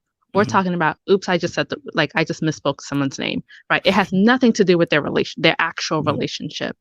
Whereas the behavior of Johnny, right? The behavior of Johnny, he's saying it's in response to Bao's behavior, right? And the same thing with Zach and Michaela. They're responding to their behaviors, right? Within the context of their relationship. We're not just talking about some to me, it's like, aliens falling out of the sky. There's like, there's no like context to this at all, right? We're all going to be scared, etc. Like, so to me, like, it had nothing to do with their like actual relationship or someone's behavior, right? It has nothing to do with behavior. So that's where it's like not quite apples to apples. It's not like someone responding to someone's behavior. It's someone responding to someone like someone misspeaking. Mm-hmm. Right? Like, it's not about behavior. It's not about behavior at all. So that's where it's kind of different. Because like Johnny's saying, Bao is a different person. Yeah. And and so like she behaves differently, she acts differently, etc. Right? And that's where he's like justifying like his own behavior. He's responding to like his partner's behavior, whereas Jose is just like going off the rocker about something that has nothing to do with like who Rachel is. You know what I mean? Mm-hmm. But there's a reason why Jose went off the rocker, right? Whether we agree with it or not, he went off the rocker for a reason, right? No, I'm not saying that there's I'm not saying that I'm not using that to justify why someone went off the rocker. So I just want that to be clear. No, that's not what what I'm saying is you're saying you can put yourself in the shoes of Michaela and Johnny, but you can't do it for Jose. And I'm saying to you, but Jose, regardless of whether we agree with Jose, we all agree here. Jose, I think personally, has got abusive tendencies and it's probably going to get worse later on, right? We all agree with that. What I'm saying now is that you couldn't put yourself in the shoes of Jose to see where he's coming from, because you're saying it's ridiculous that he can respond to one little thing like that because that's how we see it, right? No beef. But you couldn't put yourself in his shoes. And I'm saying to you, it makes my original point was that it makes sense as to why you're trying to see with Michaela that, from her point of view, could be gaslighting. And the reason I'm saying this, because my final word I'm thinking is there could be some slight projection here as to why we're saying gaslighting, because we're still not having a very solid example of gaslighting from Zach. Personally, from my point of view, again, I want to make it personal so the audience understands this between how I feel. It may be different from another side. I personally don't feel like we're getting there yet. Right. So what I'm saying is there's so much, someone's put it actually in there. Thank you, Dara. There's so much understanding for Michaela that we're now even having to try and add things to Zach to make it seamless, to make Michaela human again. And it's like, I'm not trying to make her an alien or anything like that. And I'm not even saying you guys have not said that she's abusive, because you have said that, Lynn, as well. So I'm not saying that you're saying that. All I'm saying is what we're seeing right now, just on what you said, you are happy to put yourself in the shoes of Michaela to defend her behavior. But you couldn't do it with Jose. And to be honest, both of them are abusive. Both of them. Regardless of whether you felt like this person did a little bit more, this person did a little bit more, they were both abusive. Right? So that's why I asked the original question. It's not to shoot anybody down, but maybe to give you a bit more perspective in terms of why I feel like the gaslighting term is coming in. And I don't know if it actually really is.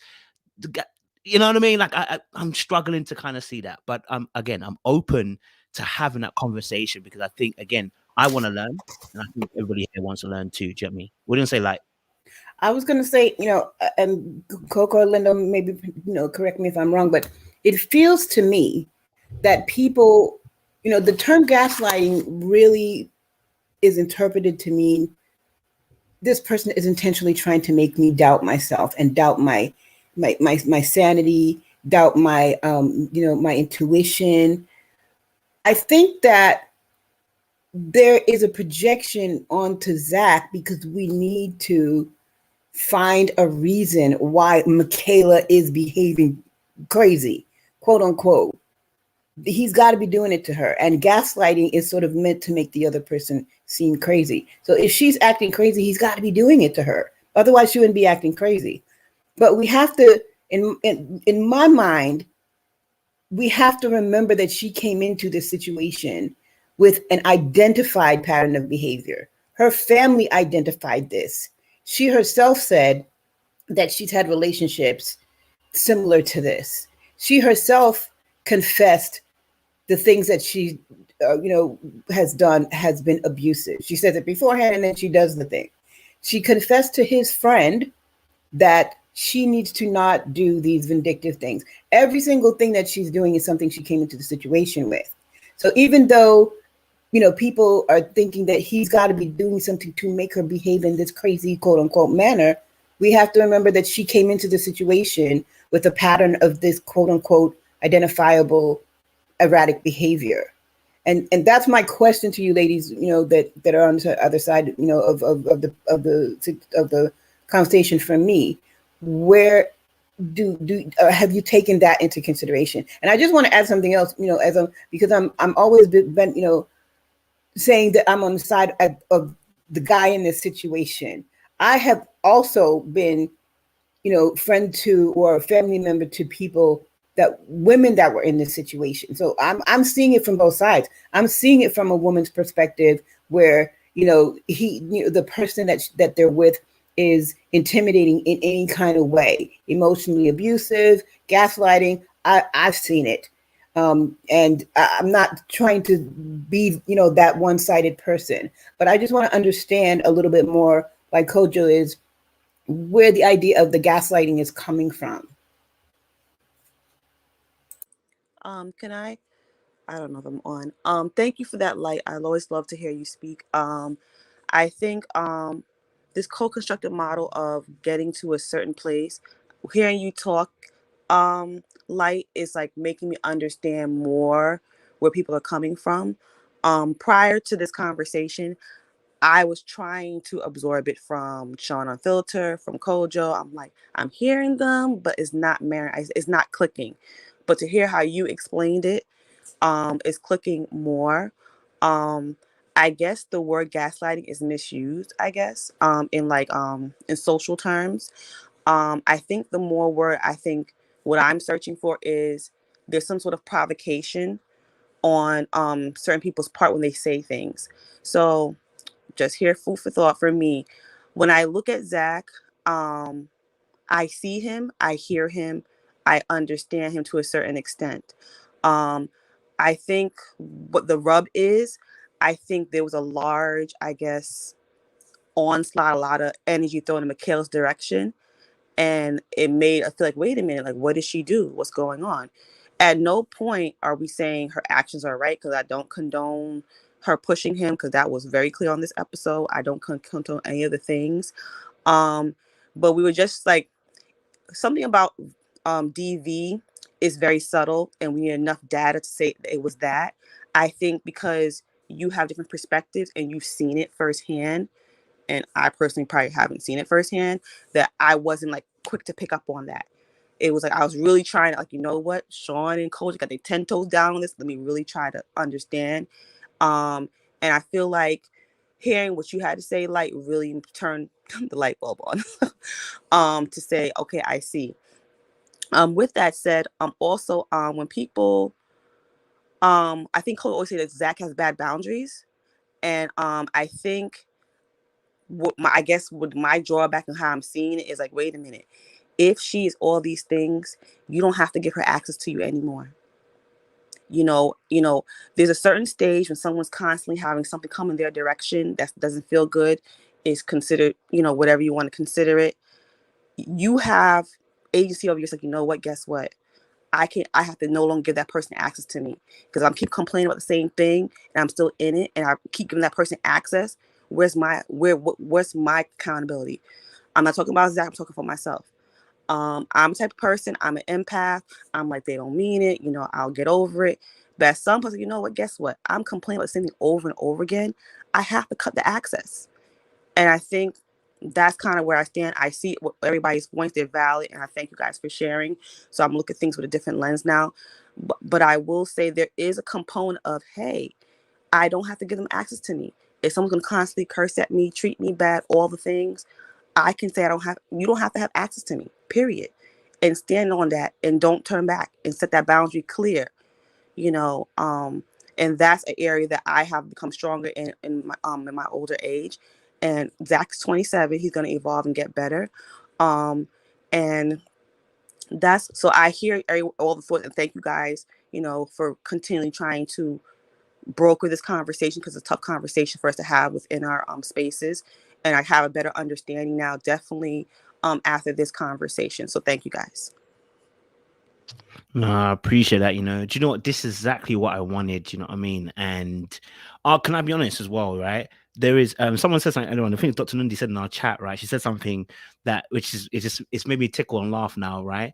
That, and it's so true for both parties, both men and women, right? Sometimes women will say something that say something to men, and men will actually ignore it. Like, we'll hear it and be like, I still don't get it, right? And then another man says the exact same thing and they'll get it. And then vice versa. Sometimes men will say something to women and they won't get it. Another woman says it and they'll get it. You know, both parties, we struggle sometimes to receive things from the other opposite sex. I've had it my time. Yo, you lot have seen me on these channels, so you know already my mistakes out here. So it's there to be seen.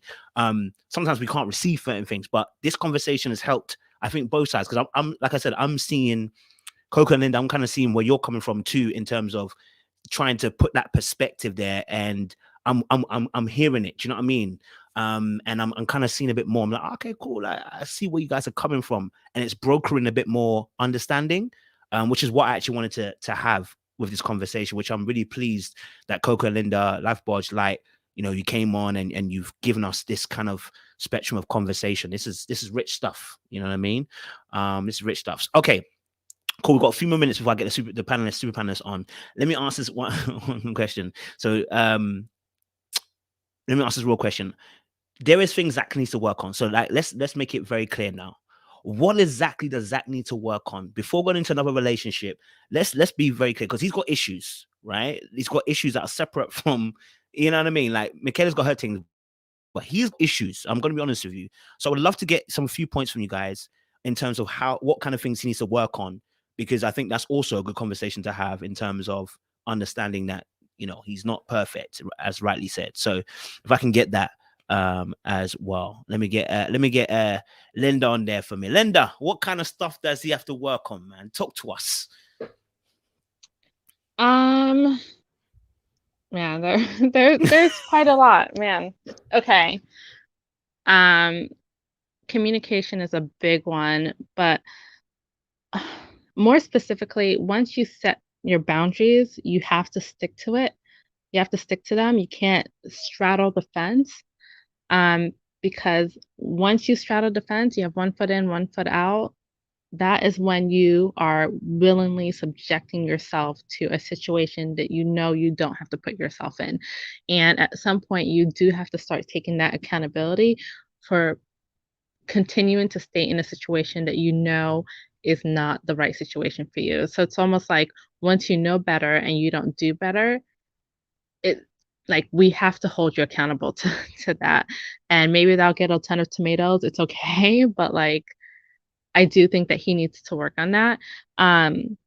He also needs to work on, you know, not just dropping bombs. Like, he needs to fine tune his thoughts and, you know, maybe take some time to, when he does feel these moments of being upset, like, take some time, gather yourself, gather your thoughts, if that takes writing it down, to kind of better express yourself. But like, what I've noticed with him and Michaela is that he continuously drops bombs and then gets surprised as to, you know, when someone doesn't take that so well. So like, you do have to communicate your thoughts, but you have to have a little bit of tact when you do. And you do have to be thinking about the other person. How might they take this? So I think he has a little bit of like verbal diarrhea, because he doesn't really think through his thoughts as well as he should before he communicates them. He kind of just like lets everything kind of fall out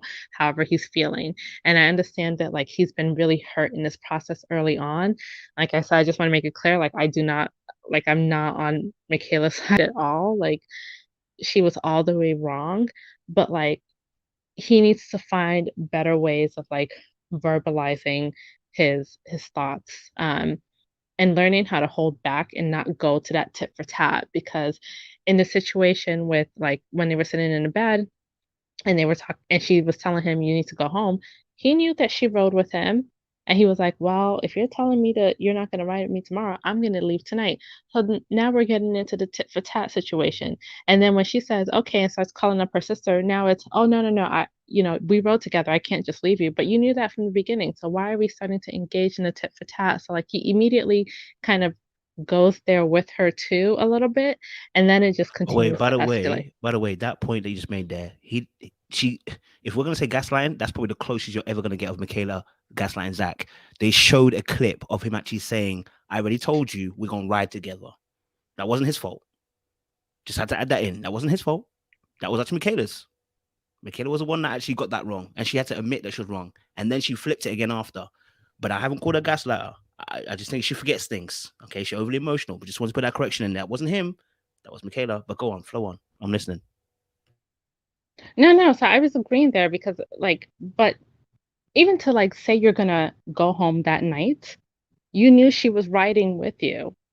So like, why are we even starting to engage in the tit for tat? Because you knew she was riding with you. So how did you even expect her to get home? Like, you know, Because he she's said riding that with he's not you. riding that night. He wasn't riding that night. He said, if you're not going with me, then I won't be riding. This is why that argument actually ensued. He actually said, I would ride with you. He said, he didn't say that night.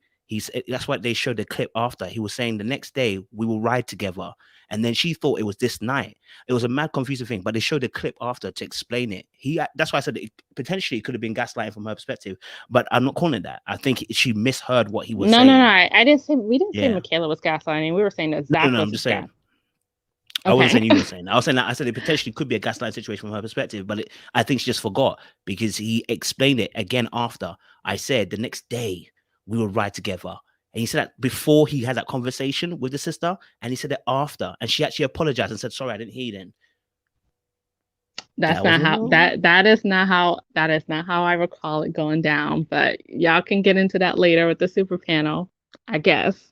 But that is not how I recall it going down, and I have a pretty decent memory. Like, I believe he said, "Oh, so you're not riding with me tomorrow? Okay, so if you're not riding with me tomorrow, then I'm gonna go home tonight."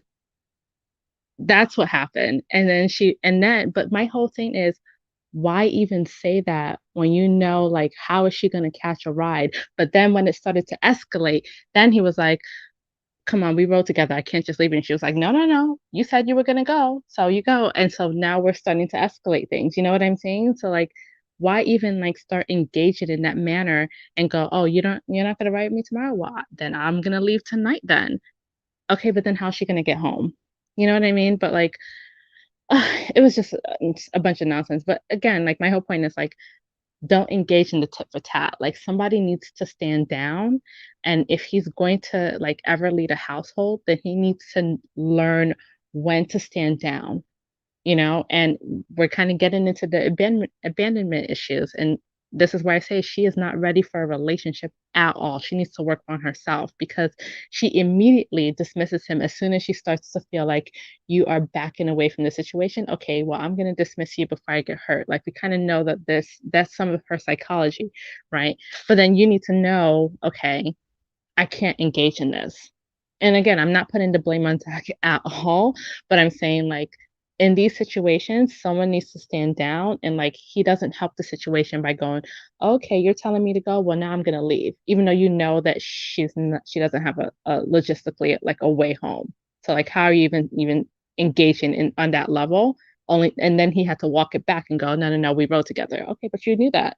You know what I mean? So like he almost won't stand down with her too and kind of engages in that tit for tat as well. So that's where I'll leave it. I appreciate it. I know we disagreed tonight, but No, it's good. It's love. It's love. No, Yeah. I appreciate the dialogue. So it was intentional. I wanted to have that dialogue, and I appreciate you giving that perspective. So I appreciate it, and thank you. Honestly, Coco, let me get your what you feel like Zach could work on. We're gonna have to keep it to 2 minutes now because time is running away from us, right? So just 2 minutes. Let us know your thoughts and what you think Zach should be working on. Zach does not. Okay. Short, sweet, to the point. Zach needs coping skills. Okay. He needs coping skills on how to deal with emotion, period. Anytime there's uncomfortable emotion, he's gonna melt like the Wicked Witch of the West in Wizard of Oz. He looks like he's always gonna melt.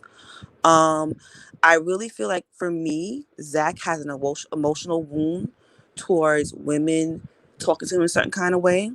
And I think he needs to get to the root of where that comes from. Because I've noticed it for me, I've noticed it in different situations and different scenarios when I'm watching him. I'm like, he doesn't cope well with a negative emotion or negative viewpoint on him coming from a woman. That's just me. going forward. I think as a man, I think he needs to get a hand. It's okay to cry as a man. I've seen strong men cry. However, Zachary needs to get a hold on his emotions to have some sort of stability. Forget a relationship just on his own. And the third thing, I feel like Zach really needs like a man circle to teach him how to be a leader, even to lead us out of conflict. Like he doesn't lead. He leaves things waffling in the air. Nobody knows where they stand. And that's a very uncomfortable place. Like let the plane land. Let it be a full stop. Like he needs leadership skills from other men, a man circle, to teach him how to be the leader in that situation. And those are my thoughts, to keep short and sweet. Cheers, Coco. Thank you for that. I appreciate that. Light, if you could give us your 2 minutes in terms of what you believe that Zach could be working on to make sure that he's ready for that next relationship. Yeah. So start the clock for me, Kojo. So my thought about it is that Zach has already identified for himself what the issue is, as far as I can see, at least part of it. He knows, and he came out of situations that were similar to the one that he is, has seen beginning with Michaela. I'm wondering, he said it was more than one. I'm wondering if his situation or his sensitivity and his being prone to be very emotional is due to compounded relationship trauma. Because, and I'm going to, the reason I'm saying the clock is because it does come down to sort of that, I don't want to say toxic masculinity, but the idea that men just have to, it's, in particular Black men, you just have to get over the relationship and keep it moving. And that, I believe, may be what he has done with his relationships in the past, that he's like, okay, I'm out of this. It's a bad relationship. And, so I'm going to move on. And then he gets into the next one and he hasn't identified for himself what drew him to that situation, what kept him in that situation, and how he contributed to the negativity of that situation. And he takes all of that from one relationship into the next, and however many, and now that is compounded trauma. So he hasn't dealt with that. That is based on what he specifically said. I think that he needs to take a break from being in a relationship with anybody and try to figure those particular items out.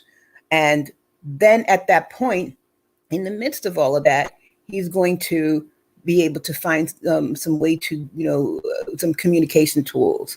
He's going to maybe find out that what he has contributed is that he doesn't, censor himself, that he maybe is not, communicating well, and he's talking to the, woman in his life in a certain way. People don't like the way he talked to Michaela.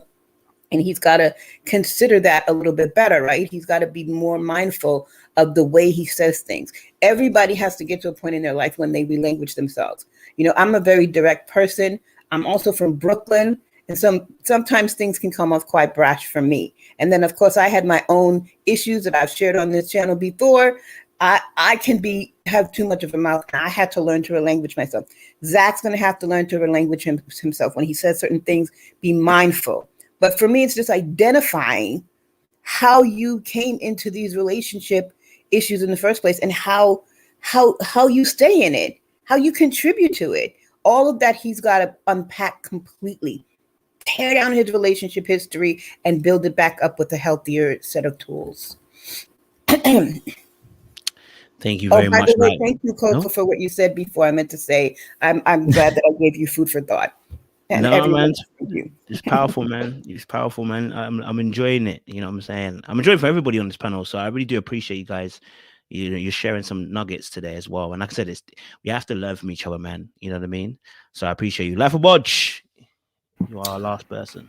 Okay. Okay. So for me, I think that Zach's one of his biggest issues are his lack of boundaries. And I guess the ideals that he has of what he wants in marriage. I actually don't think the things he's asking for are negatives or unrealistic. So in this episode, he was talking about he wants to be happy, right? I think we all want to be happy in a marriage. We all want to enjoy, have a wife and kids, or a husband and children, whatever. Maybe just want a husband or a wife. We all want to be happy in that relationship. We all understand that there's going to be things that can happen, but when in those moments when you aren't happy, you now need to think about how you're going to deal with that. And I think it'd be so much easier if you actually stuck to your boundaries. He doesn't stick to his boundaries, and that's why he then goes into this, I guess, emotional mode of, oftentimes he's ranting. We've seen him break down over it, and the things that have triggered him from his past. We've seen all of that. But if you actually could identify, oh, this is that thing that sometimes women have done, I haven't liked it, address it. Don't just get in your emotions about it. Say, look, oftentimes when you talk to me, you curse at me, you say things which are mean, you're vindictive. I can't stand for that, and therefore I'm not going to continue in this relationship. Or if this doesn't change, then I'm not going to stick with it. Obviously, this is a marriage, so you can't necessarily just walk out, right? So if he was to be able to do those type of things, he'd be in a much better place. He'd look at relationships a bit differently. But oftentimes what he's doing is all he says is, this made me feel like this. This is how I feel. But what's the solution, Zach? What do you want out of it? What do you now want from her? Yeah, you don't want to feel like this anymore, but what do you want? He's not doing that. And that's one of the issues I have with Zach. And then his communication style. It's very, very, he really only ever communicates how he feels. He doesn't really communicate to, I guess, find a resolution. He doesn't actually take on board how the other person's feeling either. So oftentimes he gets stuck in his own feelings, and that's why the conversation doesn't go anywhere, because as much as he wants to be understood, he's not really trying to understand what the other person is saying. And he doesn't ask the right questions either. So oftentimes what you're seeing is the argument just escalates and stuff like that, and he gets very emotional because he's like, you're not understanding me, but you haven't tried to understand the other person. And I think as men, I think reality is, I think we have to be the cooler head in the conflict resolution. We have to be the ones who I guess more time than none have the cooler head. You're going to get upset sometimes, but who's going to bring it back down, bring the temperature of the argument down and bring it back, I guess, you need to be that person. There are times when your wife will have that will be the one to maybe do that. At times she'll play to, I guess, who you are and play to the things which help you cool down. But more time, you need to be the more cooler person in the situation. Otherwise, you're going to both be on heat. And I think that's the thing I'm seeing with Zach, is that even in times when he's trying to be the logical thinker, he's still quite emotional in terms of how his body language, all these things, and then sometimes it's like, park the conversation. Don't run away, don't leave, but park the conversation and say, look, let's come back to this, without having to go home, having to say, hey, I'm so hurt by this. Just park it for now and come back later on. So these are things I think for Zach, if he doesn't do this, he's going to find himself in a similar situation. Or I think they say he's with Bow now, but I think it'll be a different situation, but nothing will change. He still will have his feelings hurt because he can't really convey how he feels. He can't really do that and really come across and understand the other person's perspective. I think that there's a lack of understanding there, and he runs away from conflict. And this is why he's probably going to keep repeating this pattern if he doesn't change. But yeah, that's it from me. Thanks. Talk soon. Thank you so much, panelists, man. That was some good roundups and some key pointers as well about Zach and how he can begin a process of change as well. Again, Linda, Coco, Life of Bodge, Light, man, I appreciate you guys being so mature in the conversation. And being able to agree to disagree at points as well. And I think that's a very important thing when we're trying to have discussions. You know what I mean? It was not about anybody trying to break the other person or trying to win. I had to catch myself a few times as well that I was doing certain things. I was like, yeah, it's my personal thoughts. So I appreciate you guys having that deep conversation with us as well. All right. So I'm gonna get the super panelists on in a second or two, but you guys, thank you so much, and we will have you on again next week when we go again. You understand? I think next week. Yeah, next week one. Yeah. All right. Thank you very much, Coco. Thank you, Linda. Thank you, Light. Thank you, Life of Bodge. I appreciate you guys. Guys, listen. Sorry, my camera failed me, so my phone died, and the camera actually failed me. So you got this close up with this bad quality. But anyway, listen. It's been a killer conversation, and actually, there's 810 of you guys, which I appreciate. You know, it's been a good conversation. I know some people might not be, you know, into it, but I want you to understand something. Having these type of conversations done in the right manner is to help everyone grow, refine, and actually as well begin to really be able to mature in the way that we handle situations like this, right? People have different perspectives, right? Whether I agree with it or not, but the way we handle it is important, because you see, if we can't handle our conversation here, then we're no better than Zach and Michaela. If they, you know what I mean? If we can't handle a disagreement, or we have different points of view, and then we're saying, I think this and you think this, then the very same thing that we were talking about, we're seeing on the screen, we're doing the exact same thing here. So I really did appreciate the different points of view, and the different collective thoughts. It was important to have. I loved it. And you know, we're gonna hopefully have more kind of conversations like that. Now I know Seaway's in the background, you get me? I know Seaway's in the background, baby. Listen, I'm gonna get the rest of them guys on, but Seaway, what are you saying? You good? Oh, I don't know if Seaway's there. Seaway there? Seaway's not there. Okay, Seaway will come back to us. Don't worry. But we're gonna start off the conversation. We've done Zach and Michaela for a while. We'll leave them to last end. We're gonna have more of a conversation around the other couple. So we're gonna deal first and foremost. Gonna deal with Brett. Yeah, Seaway, you're right. Yeah, we're gonna deal with Brett and what's his name? Brett and Ryan. We're gonna deal with them first. Have a little bit of a conversation around them, and then we'll go from there. Do you get me? Sean, it's good to see you, bruh. Bro, you got a top for everything these days, brother. What's this? You got another one? Yes, sir. Grace. That's what we need tonight.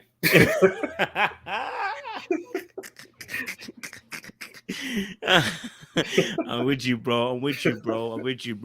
I'm sure Seaway will come back, but we're gonna talk first and foremost about Ryan and Brett.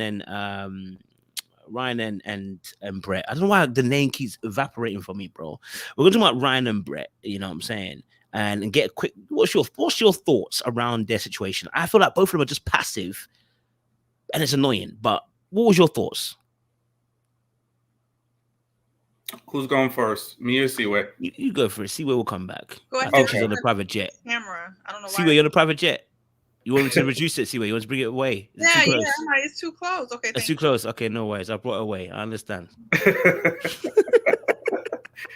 She's like, it's in my face. No way. You know, with Seaway, you got to have the angles, the lighting, everything has to be just right. You know. Yeah, man. What was your thoughts then around Ryan and Brett's situation at the crib, not sleeping in the bed? So I was glad to see Brett really finally stand up for herself and be really clear with him about boundaries, because even in the car ride, that was their conversation where he was like, he thought his actions spoke louder than words, which, you know, in some instances is true, but you also have to be clear about what your intentions are, especially in a process like this. So I love that she, you know, called him out there. She brought up the comment that his sister made, which was great, because that needed to be addressed. That good for nothing sister of his, you know, their situation don't need any more, you know, stones for her to be throwing more stones their way. So, you know, I still don't like that she did that. But anyway, I love the conversation that they had, and I love that she called him out, and, you know, they were able to have a very calm conversation about the nature of their relationship. And I think it's just finally facing facts, being honest with each other about where they stand. And listen, I have empathy for the both of them, because it's not an easy thing to navigate, right? You're living out your relationship in front of the world, and you two have met each other for the first time. And clearly Ryan isn't into her. So that's a very difficult conversation. I get that he is trying to be delicate, but at a certain point, you just need to be upfront and honest and be very clear with her from your mouth where you stand. So I love that she checked him like, listen, we're not staying in the same bed, you know? If you had talked, and she said, it's like, if you had talked to me about it before, then, you know, we could have perhaps had a dialogue about what it was going to look like, but, you know, don't just spring it on me. So I really like their conversation this episode for sure. I'm hearing you on that, bro. I'm hearing you on that. I definitely enjoyed seeing more of Brett putting a boundary up, you know what I mean? And it's important for her to do that, do you know what I mean? Ryan himself, I think he just needs to be more clear cut. If you're saying you want to stay in the same bedroom, you could have just made it a bit more clearer. That I know what he meant, but you had to make it a bit more clear, bro. And it's indicative because that's what he does consistently. It's never really fully defined with Ryan. You know what I mean? Him and Zach got similar problems. The communication is just, it's not the strongest suit at all. CA, what's your thoughts on Ryan and Brett situation? Their situation, well, I am like probably most people in the chat and on this panel, I am really proud of Brett. She really finally kind of stood her ground and said what she meant and meant what she said. And I think I also really liked towards the end of the episode when she basically was explaining like, hey, if you have boundaries, if you have things that you need, I'm going to respect that. But with that respect, there's consequences and there's reactions to every action. And she said that by, respecting his boundaries and letting him go to the other room and sleep where he wanted to sleep, that had an effect on her. And I really enjoyed how she explained as a mature adult how she felt with no disrespect, no cursing, none of that. She just said, hey, this is what these are your actions. This is how I try to respect your opinions, your feelings, your boundaries. But now this is where I'm at. And I thought that was really good to see as far as looking at relationships and how we should be acting. That was really good to see. And all I can really think of is Brett is a really good person. And it's unfortunate that Ryan can't get over his hump, this thing that he has, this roadblock he has. Because all I kept on thinking when watching the episode, I'm like, Dag, it's unfortunate that whatever roadblock Ryan has with Brett, he's going to miss out on a really good wife. That's all I kept on thinking. I'm like, I keep seeing Brett. I'm like, she's a wife. She's a good person. She can communicate. This is who you want to marry. And I think Ryan knows that. He just can't get past it for whatever reason. As to Ryan, he makes a lot of assumptions. That's his problem. He makes a lot of assumptions about what people understand, what Brett should know, what he thinks she should know. And assumptions cause a lot of problems because everything he kept on saying is yeah, why do I have to tell you? Because my actions show. And it's yeah, your actions do show, but you still need to open your mouth. And then lastly, it was really hard for me to watch Ryan on this episode because he just seems so sad. I know we haven't talked about Ryan being sad in a minute, but his sadness was stressing me out. I'm he just seems just broken. And I feel that is the reason why Brett has held back and has allowed him to do a lot of things because I think she doesn't want to jump on his weakness. But he just seems really, really sad. And I feel bad for him. And I would love to dig into what his problem is. I mean, we can see it, like Sean said, his good-for-nothing sister. Pretty sure she's not far from everybody else. It's probably his good-for-nothing family. Because she was definitely Judas telling Brett things that she didn't need to know. Even things that weren't even facts. She was just guesstimating that he had another girl. She didn't even know that. She's just throwing stuff out there and seeing what sticks, which is what type of sister are you? So I would love to get down to the bottom of what is wrong with Ryan. And this is an example, Kojo. I'm trying to figure out what's wrong with Ryan. Just like I'm trying to figure out what's wrong with Michaela when we get there. I'm trying to figure out what's wrong with Ryan too. But Ryan hasn't done anything that's mad, so of course you would try to figure it out. Are you trying to figure out Jose? You ain't trying to figure him out. That's the only one. There you go. You stumbling there, girl. See where you stumbling there, I'm girl. trying to figure out what's wrong with Johnny. We're all trying to figure out what's wrong with Johnny. We don't need to. We already know what's wrong with him. We really don't. That man, we really don't know what's wrong with him. He just knows something is wrong. You know what's wrong with those two boys. But no, I'm hearing you on the Ryan thing. You know what I mean? Again, you know what? Brett is a lovely girl. I'm gonna be here and say, do you know what? I think Brett's a lovely girl, but I think Ryan's also a good dude. He's just not with the right girl, and this is unfortunate. And the thing is, and this is where I would say it's very difficult. His communication skills are atrocious. Let's keep it $100, right? He makes assumptions thinking that she would understand he says something like, my actions is how he communicates. I'm like, sir, but what actions have you put out there? Now I know also, and this is why I'm saying that both of them, they're both a problem. And I'm not saying, I don't think they're not ready for a relationship. I think they're just two people together are just not a good combination, right? She reasoned to things that are never existing. Like, I'll be honest with you, yeah? Because this guy has shown apathy. Sorry. He has shown literally no signs of trying to like you. And that's why I said I always go back to that point where they did the Jenga game, where she said, there's 50 things I like about you. It's like, darling, where did you get that from? The brother hasn't done anything. He hasn't done anything, right? So it was like she was almost overcompensating. So honestly, as much as I don't like the fact that Ryan's not giving her the time of day, we've said this from the very beginning. You put a man with a woman that he doesn't find attractive, this is going to happen, right? 9 times out of 10, most guys are going to struggle to want to make that connection. We just don't do it that way. We start from the outside and then we go in. So actually, the women are kind of at a disadvantage. If they don't get a man that a man finds them attractive, this stuff is going to keep on happening because they struggle to want to get to know that person. With women, they're happy to give that chance. And I always say this, it's just an unfortunate event that it happens like that. You know what I mean? But in this situation, there are things I believe that Ryan needs to work on. It's communication. It's not assuming a person knows. Okay. Oh, sorry. Apologies about that, guys. And also as well, this whole trying now. And I'm like, brother, trying, are you going to actually try or you're not going to try? Because we've heard you say it before. That's what I said. When he came back all smiley diley and I looked like he had come back from a sex session or whatever, someone else, he was all smiling saying, I'm ready to change. Nothing actually changed.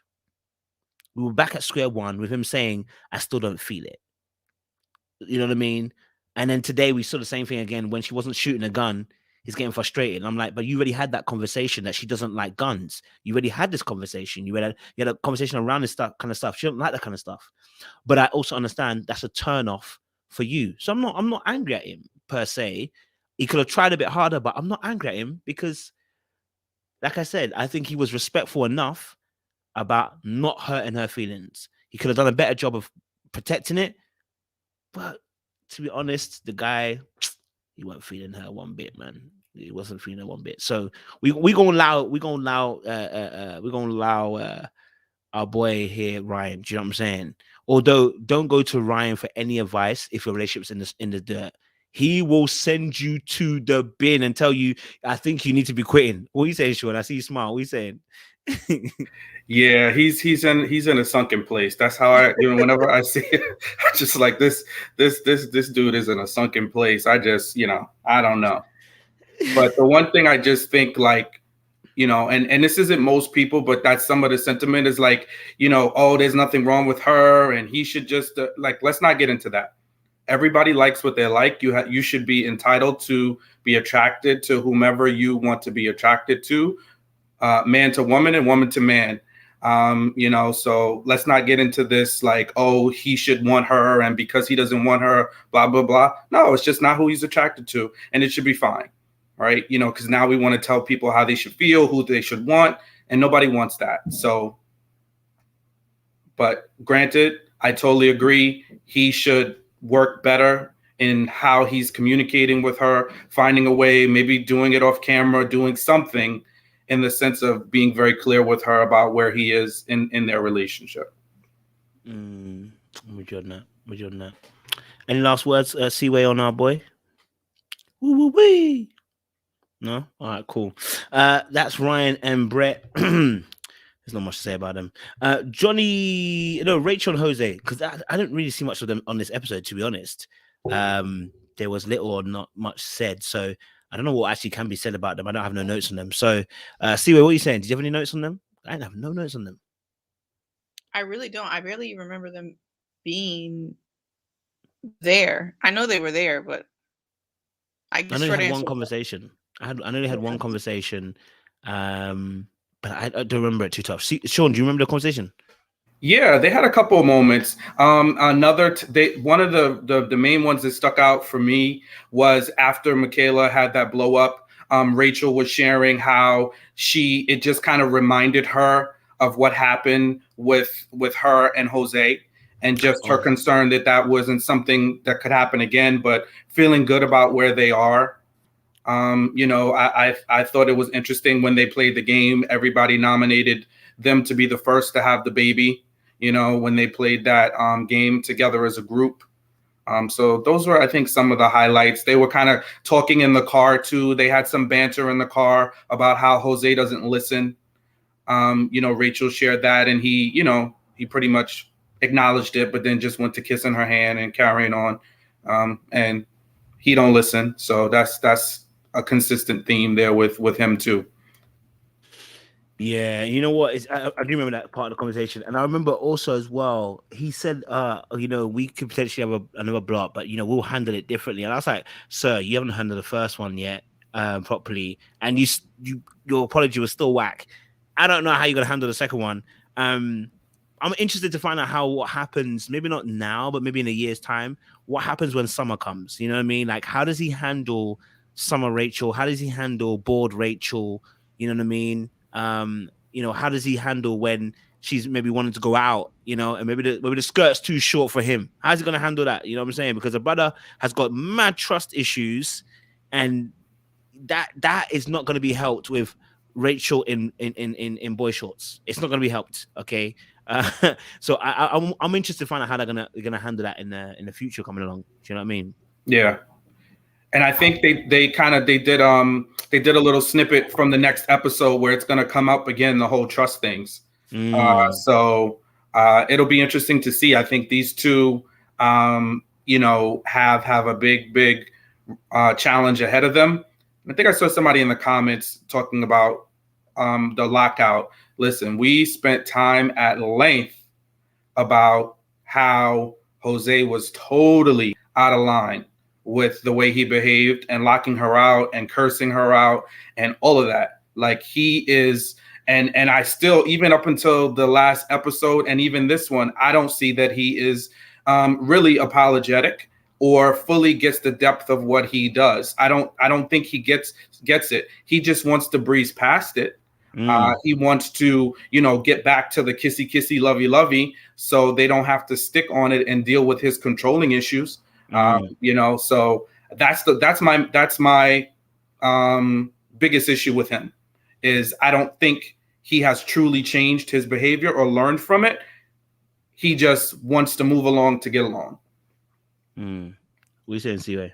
I do think the craziest thing is that even after all of that, they are probably the most likely to say yes on decision day. And I think actually to make it past decision day. And that is the weirdest thing, that even like after the lockout situation, I think they're both the most committed to like sticking this out. They're kind of like a Brianna and Vincent. Like, even if stuff is like literally in shambles in their house, like, they're gonna make their YouTube channel right out. Like, they're definitely them. So they definitely have their issues. I don't think Jose's reformed in any way, only because to do what he did, it's deeper than any one apology could do, even if y'all did like his apology. But yeah, I think they're going to say yes on decision day. And I think even more than that, they're going to stay together for a minute until Rachel sees something that's, you know, sees a grander version of the lockout. Yeah. She wants to be married. She wants to be a wife. She wants all those things. And because of that, when women want to be married so bad, they will overlook a lot of nonsense. And Rachel's like that. She's like a Brianna. She's like the same person. Like, they cast the same people every season, just in like a different race, color, version, city. But I mean, she's very similar. Yeah, no, I'm with you on that. I'm not gonna lie to you. I mean, I want to give Rachel a bit of grace as well. That, you know what, I know it's a lockout situation and it's so bad, but it's like sometimes you know, that first one could be like, I just can't believe he did that. Do you know what I mean? And you kind of allow it. So I think she's probably waiting to see another one, and maybe she'll then duck out and leave. Also, she said she's gonna talk about everything. She said, "Listen, I'm ready to talk about everything that's coming up." And that's what I'm saying. You remember I told you guys, I did that video. I said, I don't want to see Rachel enter the space with the toxicity, right? Because when you try to go toe to toe blood, everybody gets hurt. You know what I'm saying? And I hope when she says she's gonna talk the things up, it doesn't mean necessarily that she's gonna be, trying to fight fire with fire. Do you know what I mean?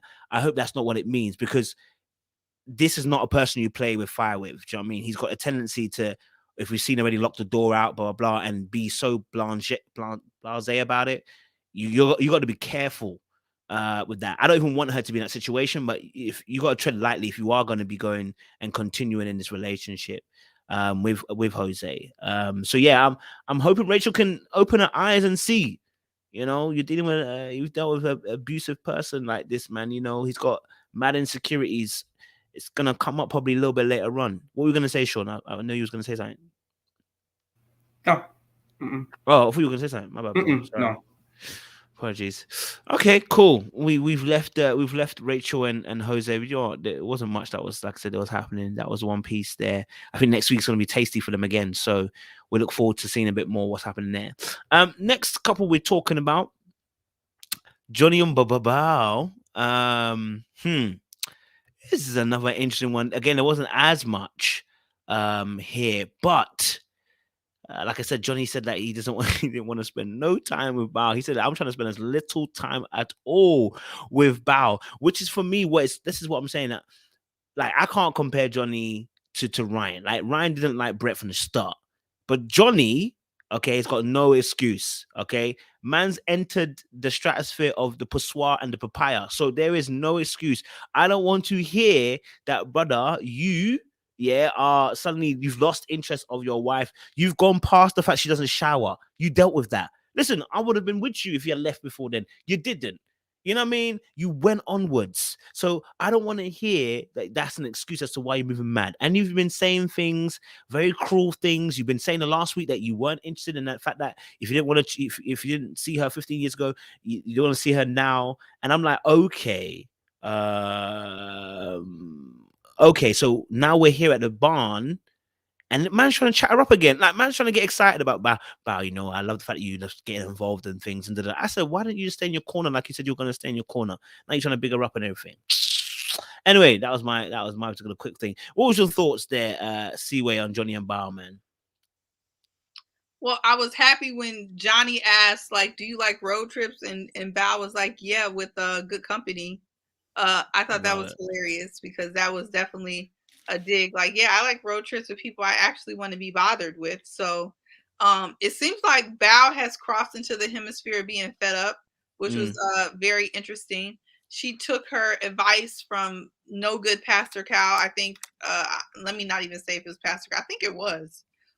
Who said that they need to keep the conversation surface level. Yeah, it was Pastor Cal. That was some basic advice he would give.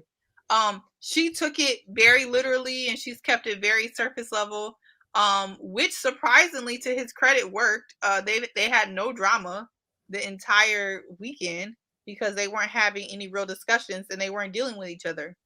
So I don't know. It was interesting to see that Bao, literally kind of was like, I'm not fooling with this man. I'm not gonna let him hurt me anymore. I'm gonna keep an arm's length distance. So that was quite funny. And yeah, I did notice how Johnny, in his like 6th cycle of nonsense, Bao's not paying him any attention, and now he want to talk to her. I'm just like literally, Johnny, go to hell respectfully as I can possibly say it, but like, please, like, you're just so annoying. Will you be saying Michaela should go to hell as well while you're there? No, that's okay. not what I'm Don't tell him he's going to hell. Then I was just not. We're not going to hold it consistent. We're going to hold you today to account. Everybody's got to go to hell respectfully. Then I want to hear you say Michaela should go to hell respectfully too. No, she's living in hell with her own torment. She has. I don't need to send her anywhere. No. Only Seaway. Go on, Seaway. Sorry. Yeah, that's pretty much. Trying to see if I have anything else for them. Other than, Bao by herself had me weak the entire episode, peeking out the door, peeking through the window, hopping through the bed, being a sister wife. Shout out to Bao. Bao had me weak. Every time there was a conflict, all you see is her head ducking through the doorway. I was like, Bao, if you don't go sit down and stop being a little nosy Rosie. Bao was definitely in the mix, trying to give good advice, trying. I will say she was really, really trying to give good advice to 2 craziest F people. She should have just left it alone and went to sleep. And been like Ryan, be like, my name is Bennett and I'm not in it. But it was interesting to see Bao and Johnny have so much peace that they had time to be all caught up in Zach and Michaela's nonsense. So that's what I got. It was quiet for them. It was quiet for them, but yeah, I'm with you on that. I mean, I did see Johnny. I think he saw that he wasn't getting attention and decided to come back. It's like a little kid, man. Sean, what are you saying?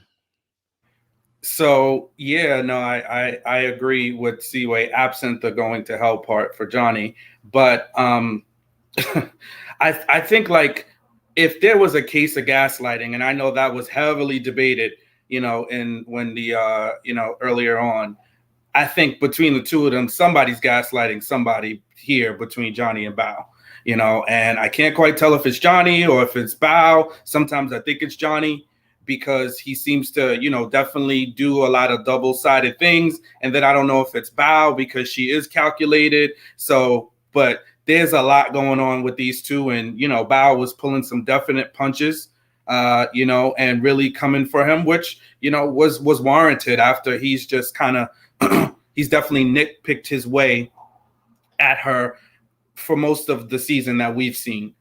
So I'm glad that she's made some clear boundaries. I'm glad that she is seeming very unaffected by him. And that just speaks to his immaturity, because it's like you pull it up, you pull it away. And now he's like, trying to, make attempts again. So for me, my issue with him is that, the constant nitpicking, and then he goes to the very mean, dark place where he says very insulting things to her. But I think they just made a pact to just get along and not get in each other's way and make the best out of this trip. And that's the way it seems. But it's very clear these two are not going anywhere past decision day together. And nor should they, because I think they would just, self-destruct. So that's my thoughts on them. About to give some good advice. She gave some good advice to Michaela. Yeah. I thought that was nice of her. And, who knows if the rumors are true about her and Zach. But at the end of the day, at that point, she gave some very nice advice to her, was, very consoling. Michaela, even from what I understood, jumped into bed with her that night too. So she seems to have a compassionate side to her for sure. Yeah, she definitely gave some great advice to Michaela. Let her know, listen, stop self-sabotaging, basically, and stop punishing Zach, correct words. We never heard so much truer words. But no, I mean, obviously, I think with Bao, she's had enough, and she's realizing that it's time to put up some barriers and some boundaries with Johnny. I have a feeling that Johnny might try a last-ditch attempt. The more she says she doesn't want him now, the more he would try to make it happen. Listen, I've been there. It's F-boy stuff, okay? When, you don't really like the girl and the girl starts pulling away and you're trying to keep her there because, you need to have that power and that control. So, when she starts to pull away, you pull her back in. I've been there. It's F-boy behavior, okay? All right? It's F-boy behavior. I think we're probably going to see maybe a little bit more of that from Johnny if she continues down the path of staying away from him. It's tough though, because like I said, she's liked him for a very long time, seemingly for years, and she finally got a taste of what she wanted, and to have to reject it now, that's not an easy thing to do, it's not an easy thing to do. And I'm not letting Johnny off the hook by any means, because if every week I say that Michaela is abusive, trust me, Johnny is in that bracket. Now I thought he was matching Chris, but the way that Chris came this week already with the pettiness again on the internet, I'm sorry, Chris, I hope you're watching this. Your title is retained. It's what you wanted, right? You wanted to retain the title of the villain, the greatest villain of Married at First Sight. You've got it. You know what I'm saying? Because that you took it to another step. But yeah, Johnny has abusive tendencies, and the abusive tendency comes from those emotional wounds. I'm sorry. You've the way you've nitpicked is what I'm talking about. Look, we all have moments where we might say something that's very insensitive, right? Or we might have been frustrated, or we're tired one night or whatever, right? And it comes out once, right? It's not a pattern of behavior. But what we've seen from Johnny over the course of the season, the consistent moments of him saying sharp things, rude things, painful things. And it's like, why are you doing that? You know what I mean? You've been really mean to this woman who's tried her best to try and make things work. Am I saying she's perfect? No. I'm not saying she's perfect, but I noticed in the chat nobody questioned me and asked if Bao was perfect. But when I was saying about Michaela, y'all were doing it. I'm petty. I'm going to tell you I'm petty, and I'll keep on bringing stuff up like this. Y'all with double standards up in here. Anyway, you know, so with Bao, I mean, honestly, like, she suffered with this guy. You know what I mean? Like, if she was let's say she was behind the scenes, she was not being real. The comments that he's making are not even in regards to her not being real. Do you know what I mean? Some of the cuts that he's putting out there verbally have nothing to do with the fact that she's not being real. If she's not being real, say she's not being real, right? And leave it at that. But you actually saying things just to try and get her hurt. And you didn't just say it to her. You said it in front of Pastor Cal too. You know what I'm saying? Like, you literally keep on trying to cut her. So now we're at this particular point where we're at the barn. Okay. All right. We're at the barn. And now, you're smiling and now you want to talk to her and be like, you're amazing. And, I love seeing the fact that you just throw yourself into things. But it wasn't long ago, bro. You were telling people that you didn't want to spend time with her, bruv. You know what I'm saying? Like, so I'm with Johnny. I'm just like, brother, we just need this to end. Okay, we need this to end. You've been abusive to her. Do you know what I'm saying? It just needs to end. You know what I mean? It needs to be deaded. You need to go and heal. You need to go and get some therapy. Get that sorted. Okay, that's got nothing to do with Bao. The way you've spoken to her, got nothing to do with Bao. You need to go and get healed and you need to get that sorted. Do you know what I'm saying? It is what it is. You know what I'm saying? That's what I got to say. Any more thoughts on Johnny and Bao before we move on? This episode was so focused on Zach and Michaela, they didn't give us anything else about anyone. It just sucked the life out of everybody else. Reminds me of Chris and thing all over again. No? All right, cool. Let's move on to the next one. Gil and Myrla. Do you know what? I love this one because I know Seaway's favorite person. I know she got bars. I know she got comments. I know she got comments about Gil and Myrla. I know she got comments. Seaway, kick it off for us. I know you got comments about Gil and Myrla. Talk to them. I just kind of agree with some of the comments that were said earlier. And I know you don't agree, Kojo. We're gonna have to agree to disagree about this couple too. I think that Gil, once again, like I've been saying, like every time I see him on screen, he's saying something negative about Myrla. I know we like to spend all of our time talking about how Myrla is so miserable and how Gil's a saint because how can he deal with somebody so miserable, blah, blah, blah. Every time I see Gil on a confessional or talking to someone, he's complaining, and he's complaining about Myrla as if she has no redeeming qualities at all. And what I want to say is when they did the horse riding thing, right? It was nice. She wasn't complaining. They got along. She participated. He participated. From me watching the date, it looked like it went well. And instead of like letting things just go well, here goes Gil. What'd you think about it? Why did Gil ask that? He knew she was going to say, he knows her. He knows his wife. He knows she wasn't going to say, oh my God, it was the most fantastic thing I've ever done. That's not her. She's not that moved by a lot of things. Like her participating was probably her version of, oh my God, it was fantastic. And he asked that so she can say whatever she said. She said, oh, it was all right or whatever. And he's like, she said she wished it was longer. She said that. And then he's like, are you ever happy? Blah, blah, blah, blah, blah. And yeah, I challenge you to really think about why did he ask her that? Like, I just, because if you think about all the dates you have, and I know the dates I have, like, no one's sitting around asking me, like, what'd you think about it? Like, if we clearly had, only if I look like I had a bad time. Because there's like on my honeymoon, I look like I had a bad time at one of these particular outings on a boat. So that would be like a particular, like, hey, what'd you think about this outing. And that would make sense because I look like I didn't enjoy myself. But if we look like we had a good time, no one's really asking you, so what did you think about it? So what? So no one's asking that unless they're trying to get they're trying to get a response out of you. And I feel like that's what he was trying to do, only so he can complain. And that's why I kept saying, even last time, what is Gil's motive for staying with Myrla? Because every time he opens his mouth, he has nothing nice to say. Y'all can push back on this all you want. All I'm saying, I'm not saying he should have something nice to say. I'm not even debating with y'all whether Myrla is negative or not. I'm not even going to debate that with y'all because there's no point. All I know is that why does Gil want to stay if every time he opens his mouth, he's so rude about Myrla? And Myrla's response is always, I'll work on it. I receive that. I hear that.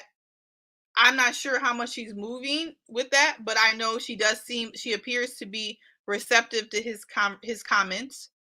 So I don't know. So that's what I think. Otherwise, I mean, their time on the camera this episode was also kind of insignificant, basically, because of Zach and Michaela and Brett and Ryan basically took up the whole 2 hours or hour, whatever it was. But yeah, that's kind of what stood out to me. They look like they had a nice date, and yet again, Gil was back on the camera talking about how negative she is. So I'm just kind of like over it. So let me ask a question. What do you want Gil to do? Do you want him to just not say anything and let her complain every single time? How should he deal with her complaints? Should he say something? Because when I see everyone talking about it, they say we want a man to be direct and to be a leader and hold things down. Well, he addressed it. We're complaining about Zach not addressing the issue, and yet when he's addressing the issue, you're complaining about him addressing the issue. What do y'all want? I'm asking the question, Seaway. What do you want him to do? I think what he did originally in the beginning, when she was really just like very, very negative, flashing back to the honeymoon. Yes, I wouldn't have been happy with that being my honeymoon too, but I would have handled it differently because it's like at some point, like you can voice your displeasure, but you don't have to, like Gil has said before, bring everyone down with your displeasure because it just is it puts a stank vibe in the room. I had no issue with him saying to Myrla in times that's appropriate, hey, you're stanking up the room with your negativity. You're no one likes a negative Nancy, and that's what you're doing. And I feel like she really received that and moved away from that as much as you can in a short span. Because we have to remember, these people are 35. Myrla's 35 years old. The older you get, it takes a long time. Even at 30, even at 25, we have years of doing something a certain way. Mm-hmm. So I don't expect anyone to change overnight. And especially you're talking about the whole process is 8 weeks. Mm-hmm. So when Gil started challenging Myrla on her negativity, we're talking about 2, 3, 4 weeks. You're not going to see massive change in a grown behind set person that quickly. But I do feel like even for that span, I've seen Myrla change on camera. I've seen her, unless she's faking for the camera, we'll see later. Time will tell. But from what I've seen, it seems like she's literally moved. She started taking out his dog. She started being more positive. So I don't have an issue with him voicing his concern because I feel like if he didn't say nothing to Myrla, it would have been out of control. She would have been doing what she was doing at the honeymoon this whole 8 weeks. I don't think you want to watch that. I didn't want to watch that. I think none of us want to sit here and watch somebody complain for 8 weeks. I'm glad he said something.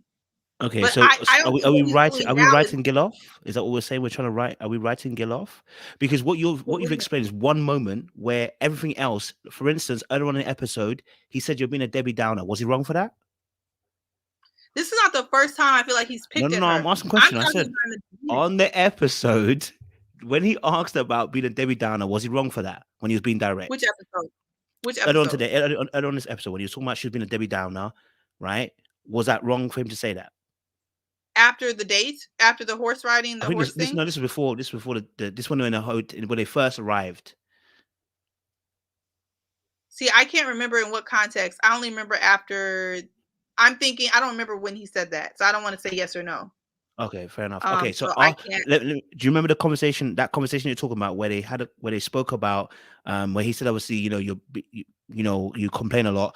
After he called it, and I don't like the word. I didn't like the word in brat. I didn't think that was a very good thing to use wording, right? When he said, for instance, when he said it, he actually asked and said, "Is it okay that I said it like that? Is that okay that he said it like that? Or was that a problem too? I think it was a problem because I feel like that conversation started after he picked at her. And then he asked her, is she okay with it? And Myrla's a G. She's not going to let you be like, no, you hurt my feelings. She's not going to do that. So even if it did hurt her. No. What you're doing now, you're caping. Now you're caping because now you're trying to. Why am I You're now saying Myrla wouldn't. Now Myrla would not say she's not hurt by something. How have we got that point of view? How have we got to there? Because today I'm challenging everybody. That's what I'm saying. I'm challenging everything because we run a narrative all the time, and I don't know how you're running this narrative. So tell me, okay, I'm not going to interrupt you this time. How do we get to that point where you're now saying Myrla would not say how she feels? I just want to get to that point. I just want to hear what you're going to say. This is just my perception. Yeah. This is just my perspective and perception of Myrla. I don't have facts, just like most of us don't. But she appears to be a person with thick skin. She appears to take criticism well, and she also doesn't seem to allow people to let her sweat. That's why it took her to be drunk to cry with Dr. Pepper, which we all said was odd. But I'm saying the type of person that needs to get drunk to show any type of emotion, this is what I'm basing my opinion on, is also probably not the type of person that's going to let you know that you hurt their feelings. So it's not me caping. It's just my opinion. I feel like she's one of those people, like, even if you hurt her with that comment, she's going to wait to say it on Unfiltered, or she's going to say it to her friends or not say it at all. I don't think she's going to say it to him. Now, is that Gil's fault that she's not letting him know that he's hurting her feelings? No. So I can't base it on that. I'm just going to talk about what Gil did. And I feel like in that particular situation, I think Gil picked at her and then turned around and called her a brat and whatever else he called her. And then I feel like even he knew that he may have did too much. So he asked, like, hey, was I okay to say that? That was when Myrla who is, being vulnerable, would have said, hey, yeah, like maybe you hurt my feelings. If he did, I don't know. But she didn't say that. But she didn't say that. After that, what did she say? I want you to go into what she said. That's the evidence. What did she say after? I received that. She said, no, I received that. And in the cutscene, what did she say? I don't remember what she said in the cutscene. You see, you weren't paying attention. What she said was actually, I received it. And then she said, actually, it was cool. I'm glad that he said it directly because now I can actually change the behavior. I wouldn't know without it. She said that. That's what I'm saying about projecting. You're not using evidence at that point. Now, I'm only being harsh because I feel like we hit Gil all the time and we hit men all the time. And there's no evidence. You just quoted something and yet you didn't finish the rest of it because the rest of the scene, she actually says, cool, I'm down with it. I will change his behavior. But I gave you evidence. You're just not using the evidence I gave you. You have your own set of evidence. You're using what she said in the cutscene.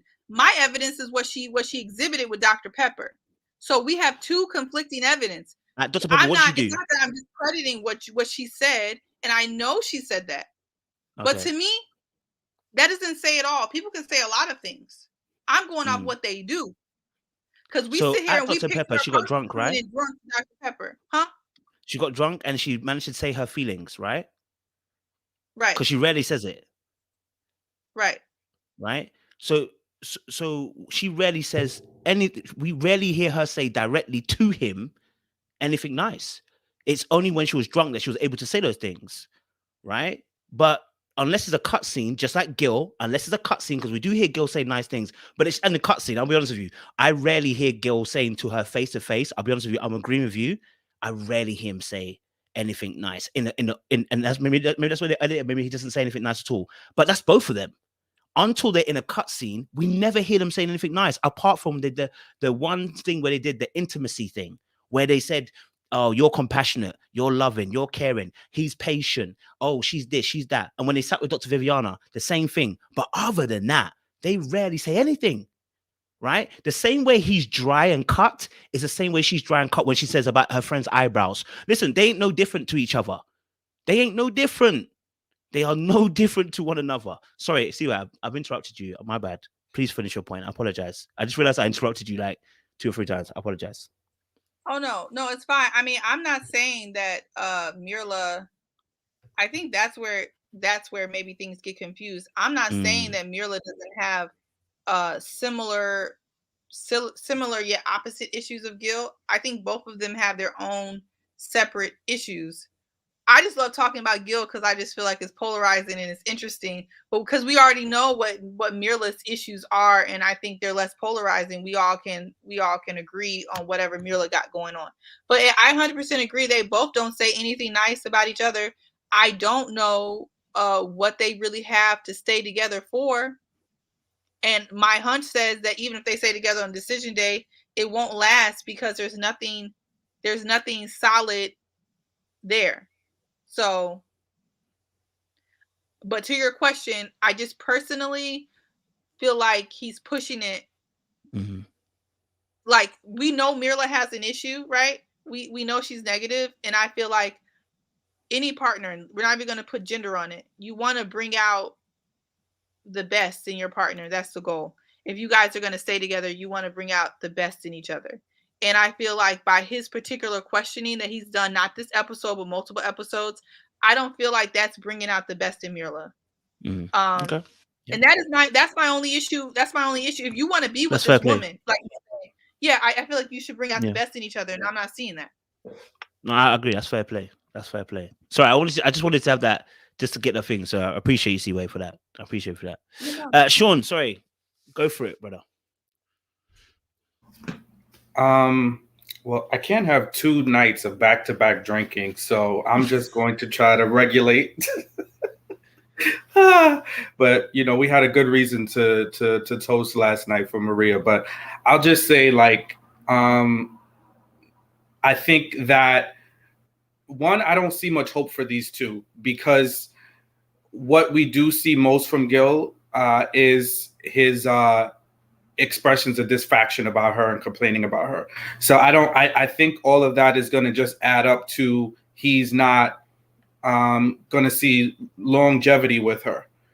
And as much as I can say she, takes it on the chin and is good about, taking the feedback in. And I think that, that speaks volumes about her. I don't know, like, how far it's going to go where, he does consistently talk about her or tell her the things that she needs to do better. Because at that point, if you're constantly having to coach somebody along, it is what it is, right? And she does complain about many things. And everybody knows it. Even when they play the game, she leaves early. She was upset about being in the space with other humans in such close proximity. I mean, everything is kind of like an issue for her. She doesn't want to go to his friend's house. It's all these things that you have to navigate. So for me, I get it. It'd be a turnoff. But I mean, after a certain period, that's just how I am. I would check out. But it seems like he is trying to bring certain things to her attention so that she can work on them. And even Dr. Pepper addressed that with her and said that she needs to be conscious about the negativity. So let's not brush it under the rug that it's a problem. It is clearly a problem, and it's going to present itself in a relationship. So she does need to be conscious of it, and make sure that she is self-assessing and not bringing down the room every time she's like sulking or not happy about a certain situation, because many things seem very one-sided when it comes to her. And Gil told her, I like that he said, listen, your mood impacts me. Mm-hmm. And so you're thinking like, oh, I'm just expressing my dissatisfaction about something, but it changes the mood of everyone around you, specifically, your husband in this instance, who is Gil. And he's like, I don't want to have to constantly reset your clock. Like, why do I have to constantly be cognizant? Oh, okay, she's in a bad mood, so now what can I do to lift her mood up? No, how about you be conscious of it and just don't do it, because it's unnecessary behavior, and get to the root of why you always have to be so negative about things. So that's my thought on that. I think they were probably the least problematic of the couples this evening. They have all the mechanisms to make it, but I don't think that they will. Because communication and, dealing with issues as they come up, to me, is an effective way to handle things in a relationship. If I've got a problem, I need to talk about it, because if I don't, it's going to fester and grow and turn into other things. And then before you know it, you start arguing about things that aren't really the root cause of your main issue. So I like the fact that he communicates it. He checks in, he asks her, what do you think? How do you think? And that's her opportunity to say what she feels. And if there's something that she doesn't like, then she should let him know, hey, listen, I don't like when you do that, or don't say that to me.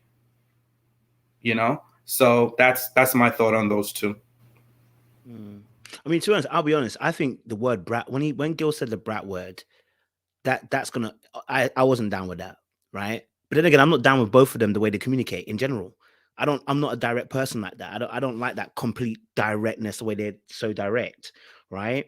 So for me, the brat comment for me was no, I don't rock with that. Do you know what I'm saying? That's not how I want to interpret. That's not how I'd want to deliver a message that I feel like you're moving in a certain way. You know what I mean? I think that automatically puts a wall up, right? And I'm careful also, though, not to input my way of communication onto them too, because already they communicate some way that I do not communicate. They both communicate in ways that I do not communicate at all. They are very direct and matter of fact when they're talking about what they're feeling, thinking, and stuff like that. I personally don't do that. So I didn't like the fact he called her a brat. You know what I'm saying? And if she had a problem with that particular point, I would expect Myrla to be able to talk up, right? Because Myrla has got high, as you guys have said from all the beginning of the season, Myrla's got high standards. She's always voiced her high standards, and suddenly she has no voice. She can't talk. And we're not saying this is an emotionally abusive situation either. So that's why I was like, okay, we may be kind of talking for her a little bit. Do you know what I mean? We may be slightly kind of trying to put something onto her that's not really there. Do you know what I'm saying? But you know, I think with Gil, and I think we've said this, Sean, as well, it's gonna get to a point that he's gonna get annoyed and tired. And we're here. And this is why I said to you, ladies, I hope you're paying attention. If you think Myrla is the blueprint as to follow how you want to, there's going to be a man out there that's going to love me and care for me. We're here, somebody who's giving him patience, and he's tired now. He's tired. He's tired. He's tired of it. We will get tired. I need you to understand that. That's why both parties, men and women, need to work on themselves. We said the same thing about Zach and the crying and situation. I'm not down for the crying and stuff like that. He needs to fix up on that. The same thing I'm talking about here with Gil and Myrla situation. We've been saying it since the beginning of the show. If you are going to present this way, you're going to tire people out. That's why I was saying to you and just by Myrla's own words, she said, he's been so patient. He's so patient. And she stressed on the patient. I said, darling, I need you to deep it. He's got a limit. He's not Jesus. He's got a limit. There's only so far he's going to willing to go. And I remember we had this conversation last time, and some women in the chat were saying, well, if you find the right one, then they should accept you for. And I said, listen, it's going to get to a point. He's going to get tired. We can only deal with so much. I almost wondered if this situation was reversed, and we had a man behaving as Myrla was, complaining all the time, would the woman be so as open and saying he's worthy? He should have, this is the relationship they should be in. Would we have the same kind of empathy we have for Myrla that we do have for that man if he was moaning and complaining the way she was? Right? I think would we? See where you wanna jump in? I won't interrupt this time. No, I think it depends. I think we have to be honest about what in society we care about. Myrla's cute. Myrla has a good financial background. She has, on paper, all of her stuff is together. So we have to be honest. Myrla's in shape. We give a lot of passes to people who are aesthetically nice looking, who have money. I just feel like the same thing would go for a man, depending on what he came with. If he was nice looking and all the women wanted to look at him every episode, and he came with money, but he was complaining all the time, I mean, I'm pretty sure we'd be annoyed too. But I mean, people give passes to people who we think are interesting. Honestly, Chris from last season was not even cute, and I feel like he got a lot of passes for his shenanigans, like lots of passes. I mean, Paige didn't. We called him out. People called him out, but they let him go.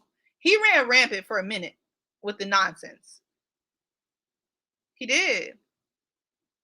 Because people were entertained. I feel like it depends if people find you cute, if they're entertained by you, and if you have money. That's what it boils down to. If they find you to be funny, they'll let you stick around. It's the truth.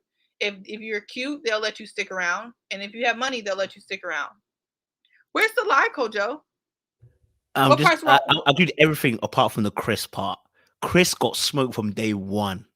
He was not free at all. We sent him to hell and the seventh realm.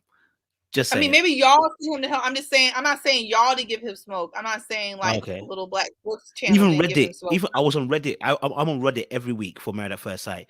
When Chris was doing the shenanigans, let me tell you something. The think pieces that were coming, the think pieces. Okay, there was People just like whole to write think pieces out there. Huh? People just love to write think pieces, but I think the problem is that people were writing think pieces and they were tuning in and locked and loaded, ready to go. No pun intended. They was interested. So I think it really depends. Like he was funny. Like that was a problem. Like he was funny. And so when people are entertained, they will. I don't know. They'll kiki with you a little bit longer. That's my thing. It doesn't make it right, but to answer your question, I do agree. I don't know. What you're saying though. I think it depends on those things. If people would be entertained by it, and Myrla gets a pass because she's cute, and that's just the fact of the matter. Whether people want to. I mean, she is kind of cute. I ain't gonna lie to you, because I mean, but I mean, because if she wasn't cute, I promise you, if Myrla wasn't cute, no one, not even the women, would be saying, "Oh my God, like she's gonna find somebody." F Gil. The truth of the matter is, she's cute. So cute girls see themselves in cute girls like Myrla, and they're gonna say, and cute successful girls see themselves in Myrla, so they're gonna say, "Yeah, she's gonna find somebody," whether y'all agree or not. That's the truth. If she was ugly, I promise you, no one will be thinking that she was gonna find somebody, and they will be saying, "Girl, you better stick it out with Gil, for you don't have nobody." I hear you. What are you saying, Sean? I hear you though. I yield the floor. I yield the floor. I can't. I just the way I'm telling you are a phenomenal attorney, and you got my 100% support. You can argue your way out of a paper bag. I love it. Go ahead. I'm not even going to go up against it. So I get it 100%.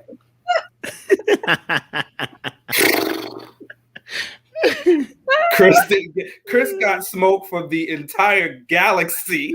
What? Are you kidding me? Oh man. But listen, perception is reality. And I think these are some things that Myrla is going to work. I don't care how pretty you are. You could be pretty and single. You could be gorgeous and single. And listen, I don't want to break down Myrla's looks, but she's all right. She's okay, but I can still see past it. And at the end of the day, pretty don't get you long-lasting standards and in a marriage. There's a bunch of beautiful single women running around here, and there's attractive, wealthy men that are single. It's not about that. It's about how you operate in the relationship, and then you being attractive to the person that you're with, obviously. But at the end of the day, I don't think that's going to get her a marriage. It will get her a relationship. And sometimes some women do get that confused perception that, because a woman is good looking or she has things going for herself, then she will get marriage. No, she will get relationships and in many instances, situationships, but that doesn't mean that she's going to get married by a man, because we want peace. And right now, Myrla does not exemplify peace. And that's a big issue. And I think that's what, from everything that I see that Gil is talking to her about, is how his day-to-day life is going to look with somebody who is constantly complaining, never seems to be really satisfied with things, in a lot of instances wants things her way. And you don't get relationship satisfaction from somebody like that. It's very difficult, because you're always trying to catch up to please them and do things that they want. And they're not necessarily looking to do that same thing for you, and willing to just sometimes realize that everything's not going to be the way you want it. So that's my thought. I think Sean, you made a good point. And yes, to be in a successful marriage and a successful relationship, I think most men, especially in the era now of the red pill and the Kevin Samuels, definitely preaching peace, and that women should be a man's peace and things like that.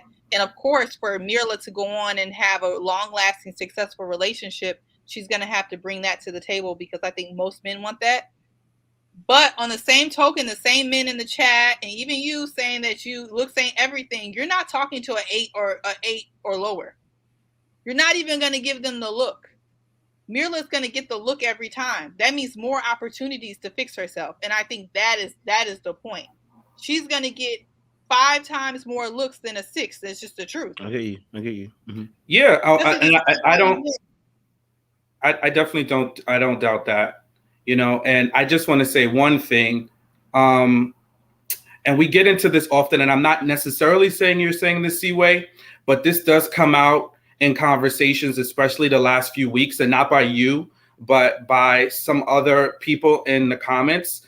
It's every time we say something that lines up with something that perhaps the red pill community says, or perhaps Kevin Samuels says, that makes us a Kevin Samuels follower. And that's not true. Kevin Samuels didn't coin peace and a man wanting peace in a marriage. I was married for 5 years, and long before Kevin Samuels blew up and had a social media presence, and I could tell you that I wanted peace in the marriage, right? And that's a priority for me. He just took something that a lot of men feel and added his own spin to it and shtick to it and made a whole thing about it. So I just want to make sure we're like very clear. Like, I'm no Kevin Samuel. I'm not talking from Kevin Samuel's talking points, and I know you know me, C-way, and we've had conversations, but a lot of people that could just be tuning in or picking up and seeing, this conversation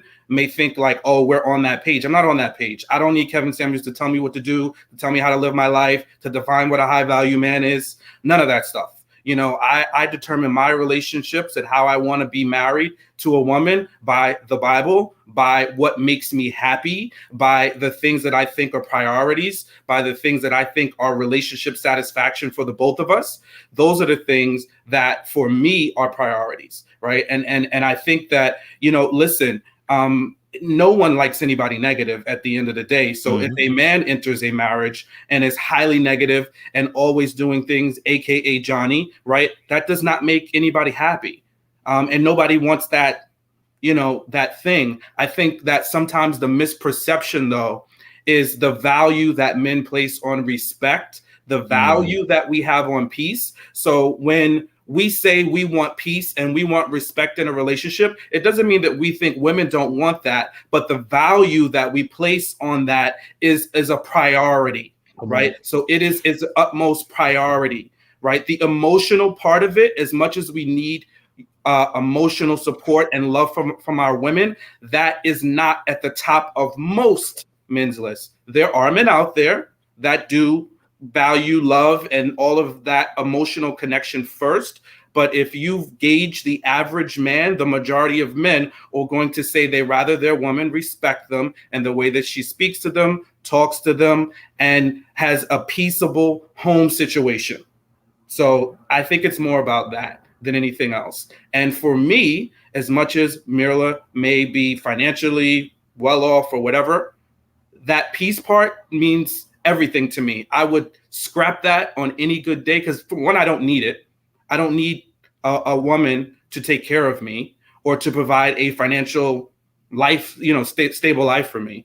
And then two, my peace is more important and my respect is more important. Yeah, I'm with that. Well, I'm glad you brought that up. Just to be clear, of course, I know that you guys are not, or you in particular, I know you aren't Kevin Samuels followers, but for me, I guess when I understand nuance, and for me, I also understand that every platform, even if there's negative stuff to it, there's always stuff you can take from it. And what I meant by bringing that up is I think one of the few positive things about his channel, because I watch different people's channels and different perspectives, even if I don't agree with everything, I think it makes you a more well-rounded person. I think he has brought to the forefront something maybe, Sean, you've already had, but a voice that maybe some men don't, about the things that they value. And a lot of those things that he brings up that they value are what you said right now. So, of course, the disrespect and everything else that goes over on there, is not what I'm talking about. Yeah. So. No, I'm hearing that. You know what I mean? And I think when we're talking about Myrla as well, it's interesting because I think again, I want to. It's bro. Do you know what's so funny? Like, see when Sean, it's so funny that it's happened again. When we mention anything about Myrla being off, the question is, but is Gil perfect? And yet, when I mention about Bao and Johnny's off, nobody asked me, but is Bao perfect? They did the exact same thing again. So when they said about Zach, when it's about Michaela, but is Zach perfect? That's what we're talking about. These are the double standards we're trying to alleviate and trying to actually make people see that these double standards keep coming up. Right now, we've mentioned Myrla and her behavior, but Gil wasn't perfect.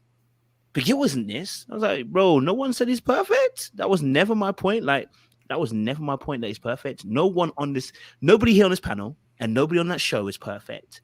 But every time we talk about women specifically, it seems like the audience, some of the audience, not all of you, some of the audience seem to want to have to make that point that, hey, but what about the man? I was like, yo, but nobody's saying they're perfect. You know what I'm saying? But you know, again, I see both sides. I want to talk from the male's perspective here as well. You know, I want to talk from the male's perspective here and just talk about the fact that I think you're right, Sean, in the sense of we really do regard peace as a really high motivation in staying in a relationship. Like, do you know what I mean? It's the way we translate it. You know what I mean? Respect is another thing. We translate love as respect. If you respect us, you know what I'm saying? And so I think with Myrla, as we've been saying for the past few weeks, it's gonna drain when someone does that all the time. You know, laugh and watch. It's gonna drain us all the time. You know what I mean? Like we got a limit that goes to it, and I think, and like I said, I don't like the way that Gil necessarily addressed it, but my thing is this: Myrla has said herself that she's not changing. You know, her standards are her standards, and we have to assess whether some of her standards are mixing in with, I would say, some of her behaviors, right? Because you can have standards. I think everyone should have the standards, and you know, if you want to keep your standards, keep standards, right? But is she mixing some of her standards with some of her behaviors? For instance, when we're talking about you are operating in a space when people come into the barn, your first thing was to moan. Her first thing was to moan. It was to moan about the fact that it wasn't as, or sorry, let me not say she moaned. Let me correctly put this, because the evidence was that her energy went down. And then when obviously then other people are coming in, her energy is not shifting. It's becoming almost negative. And it's like, as you said earlier on, if we're having to consistently try to shift you out of that, that's something that Myrla has to work on. Do you know what I'm saying? And we can say that without having to say, well, Gil is the one that's also, it's like, whoa, like, yo, we are stating the point. That's something she needs to work on. You know what I'm saying? That's something that she needs to work on in that area. But as I said, I've seen growth from her over the course of the weeks. As I keep saying, I've seen her open up. I've seen her be a bit more vulnerable. I've seen her also wanting to be more physically intimate with Gil. I've seen those things. You know what I mean? So I'm not saying that she hasn't moved or hasn't shifted. She's shifted. No, she's shifted. She's moved. This last part, I think there's a little bit that just needs to be changed. And I think she needs to be able to change that attitude. That attitude needs to go. I'm sorry. It's snobberish. And no one, there are a few people in this world that will want to deal with snobberish behavior. And like I said, a lot of people wouldn't want that. If a man was snobberish like that, we'd be having whole think pieces. And rightly so. Because the behavior's off. What are you saying, Sean? Yeah, no, I totally agree. And I think it's, you know, I said this, I forget if we talked about it last week here or in another place, but I think it's just, listen, it's about feedback. And I think the thing that keeps happening here is when we say things that perhaps you disagree with, it's fine, but it doesn't have to be about, okay, so what about this other person, right? You know, if you disagree with me, right? If you say, no, I don't see Zach's behavior as this, I don't agree that Michaela's behavior is this, why do we constantly have to go back about the other person? And then it becomes about something totally different than what was said. You know, so I think that's my issue, right? So if we're going to talk about Myrla and what her issues are, let's talk about it. And if you feel like Gil and we've acknowledged, and I've heard that perspective, because really I didn't see it that way initially, but you know, a lot of the different women on the panel and in the comment section, you know, said from their perspective how it would feel if a man were to do that to them. So I was able to understand and acknowledge that, yeah, I could see that, how that could be nitpicking, or I could see how it could be too much when you're constantly going at somebody like that. So I totally get that part. I just think that we need to also acknowledge and understand that when a man says something that he wants, it's okay for him to want that. It's not a gender war when I'm telling you this is what, as men, these are things that are priorities for us. And yes, some of that may be overlap, but men and women are different. Right? We're created differently. And that's what makes relationships beautiful, because we bring different, unique things to the table. So you don't have to look to be like me. I don't need to look to be like a woman, you know. And yes, are there masculine and feminine sides of all of us? 100%. But women are predominantly feminine and men are predominantly masculine. And we operate and see the world in two very different ways. And that there's nothing wrong with that. You know, there's nothing wrong with that. 100%. And that's not my argument. My argument is, hear us, allow us to have an opinion about what we want, what we like, and accept that. And if you disagree, then ask a question. Don't make the assumption. And KS came up because lately it's been thrown at us a lot, especially Kojo and I on this panel, as the few men that are actually up here, as being KS or Kelsey or whatever the heck terms people want to throw out at us. But that's not me. That's not who I am, and nor who that is Kojo is. So I feel like it's like constantly having to speak up and defend myself and this platform, because it's not true. And guess what? Women can speak on women's behalf, and you do often. So don't say anything when we do the same thing. Like, it's okay. And I feel like at the end of the day, we get into these back and forths and these little gender things because there's problems on either side when people are saying what they think and want. So if we want to be able to have conversations, we got to listen to understand. We got to respect each other. And just because my opinion is different from yours doesn't mean you get to call me a name, nor should I be calling you names, nor should I be red pill or any other name that you want to throw at me that I haven't identified myself as. So that's where we break off and have these problems where we're not listening to each other. So, you know, I'm off my little soapbox, but I think like that's a problem. It's a big problem. And I've just seen it, especially in the last like 3 to 6 weeks. It's like, come on, you can't even say anything on the other side without being ridiculed and criticized. And that's just not cool. You know, it's interesting, bro. We spoke about this. This is a comment here I want to show you. This is what we spoke about, right? And many men are in marriages without peace. There are different things. You don't speak for all men. Did we not say this? We've spoken this so many times that whenever we say this is what men think like, they automatically want to tell us, you're not all men. And it's like, yo, that's not, listen, I can't speak for every single man on the planet, right?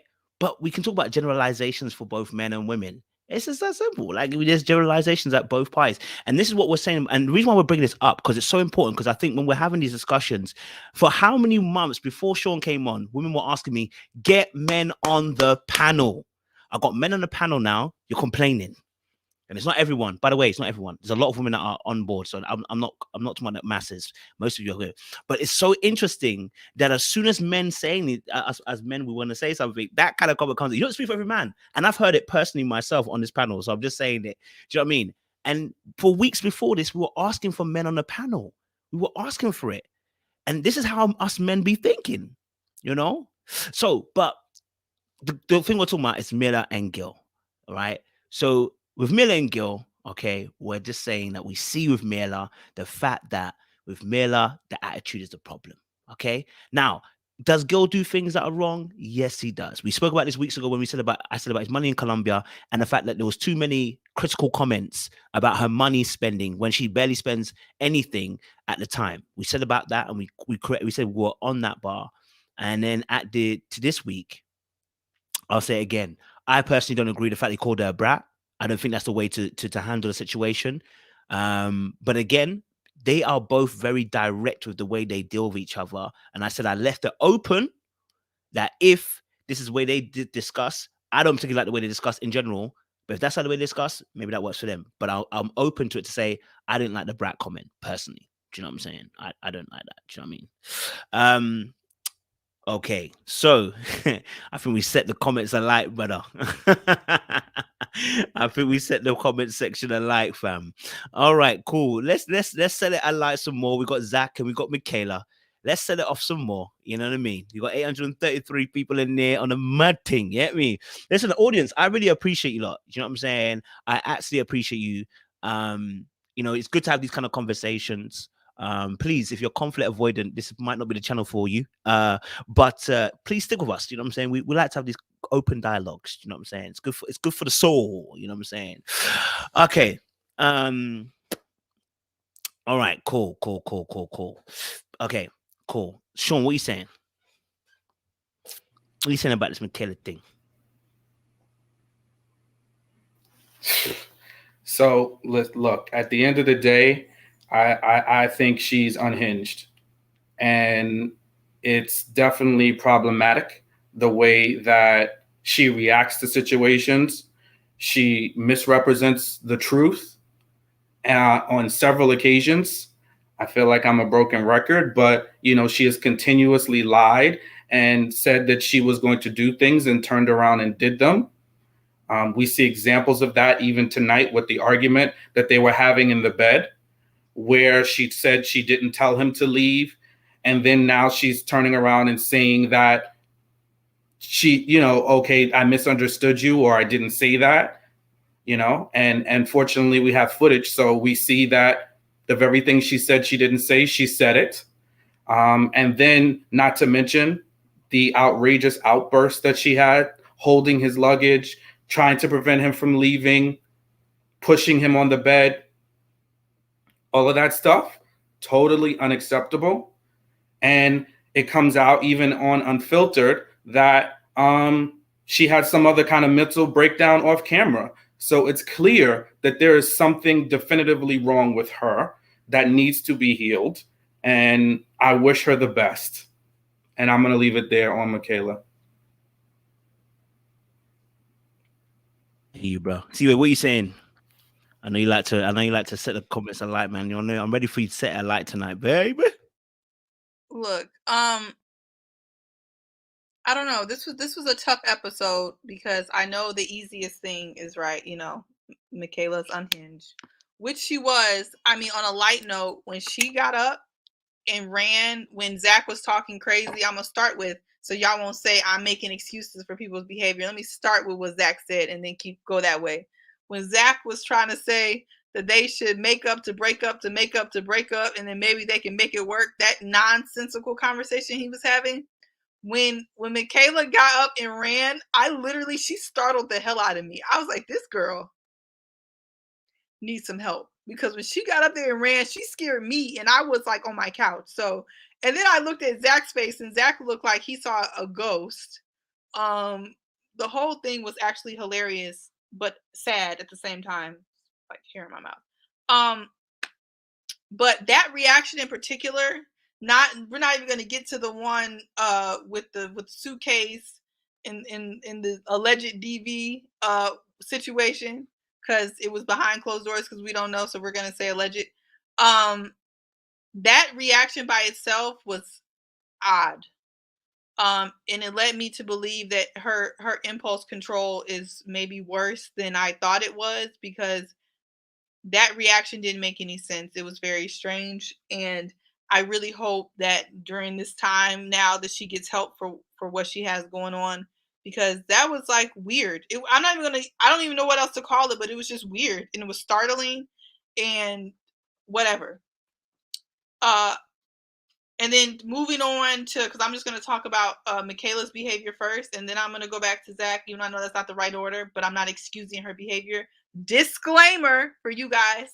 But, and then going to the house, back at the house with the suitcase and everything. Well, let's go to the dinner. I forgot who said this earlier. I don't want to misquote who it was. Was it Linda? Who was it earlier? Talking about Zach.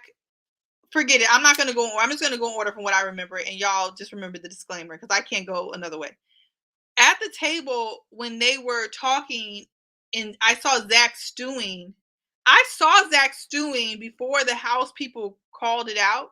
Which shout out to like all the couples because I feel like this season people are doing a good job of being objective. Like I liked how Ryan objectively said that Michaela was acting a fool, and they also could objectively say that Zach was stewing at the table.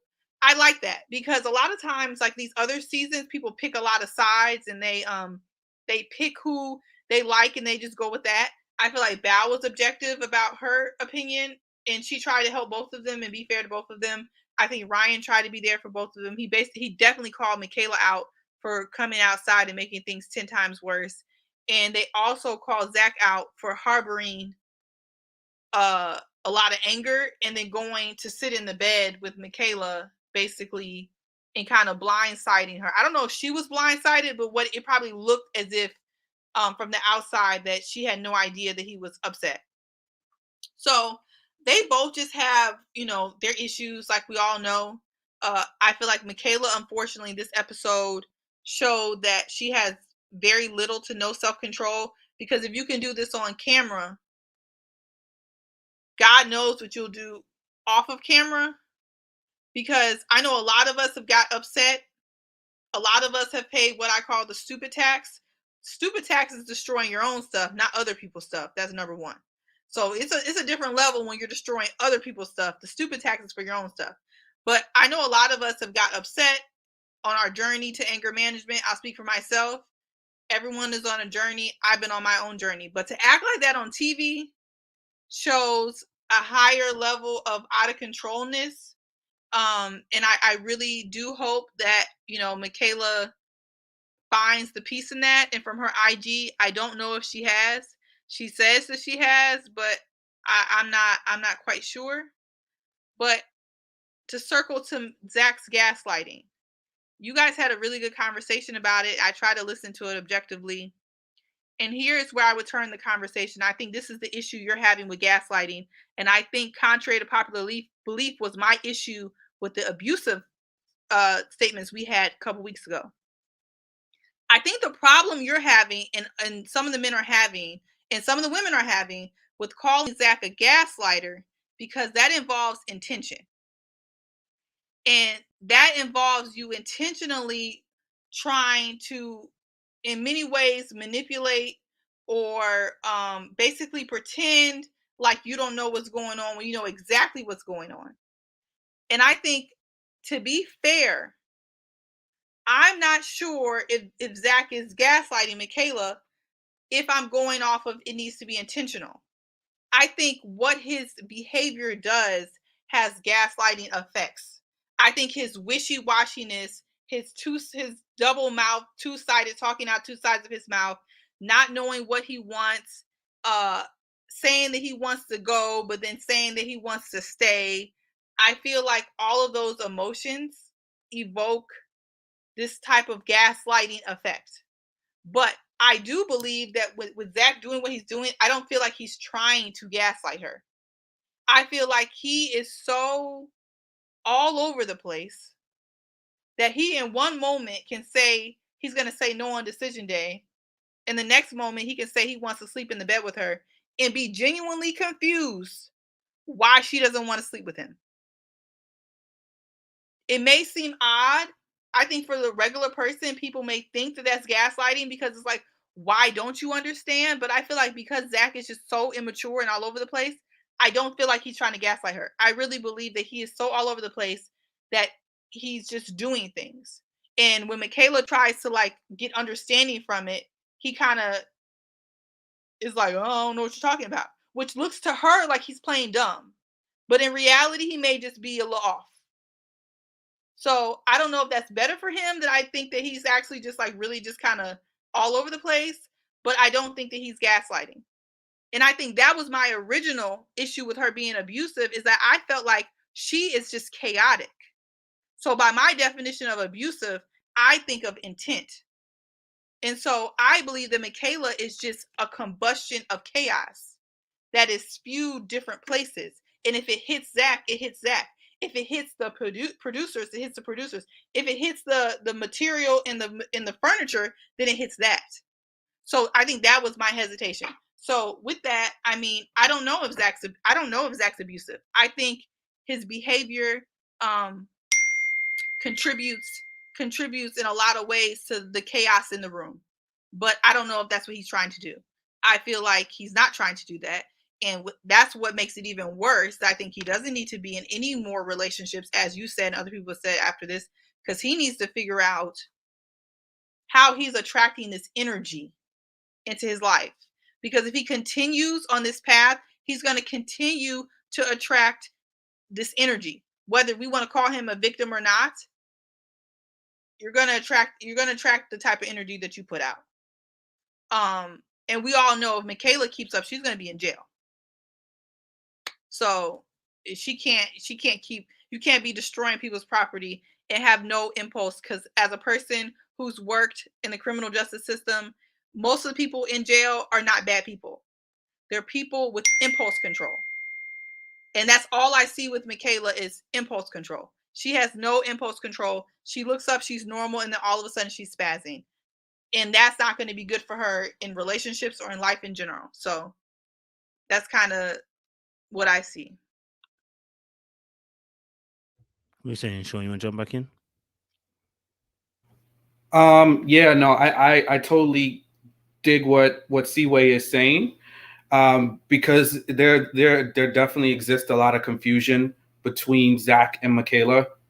I think the communication is definitely off.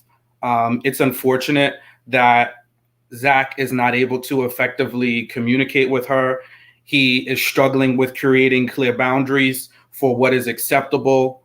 And that is definitely, it doesn't help the situation, for sure. But I will never in a million years, one, say that he's done anything to cause her behavior, or two, say that there would be a different man that should be able to or would be able to deal with or handle her. No.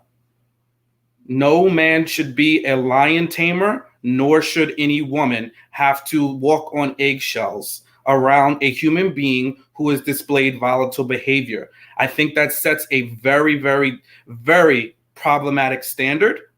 And no one should have to deal with that. No one should have to deal with somebody who can pop off at any moment and start being physical, whether with themselves or objects.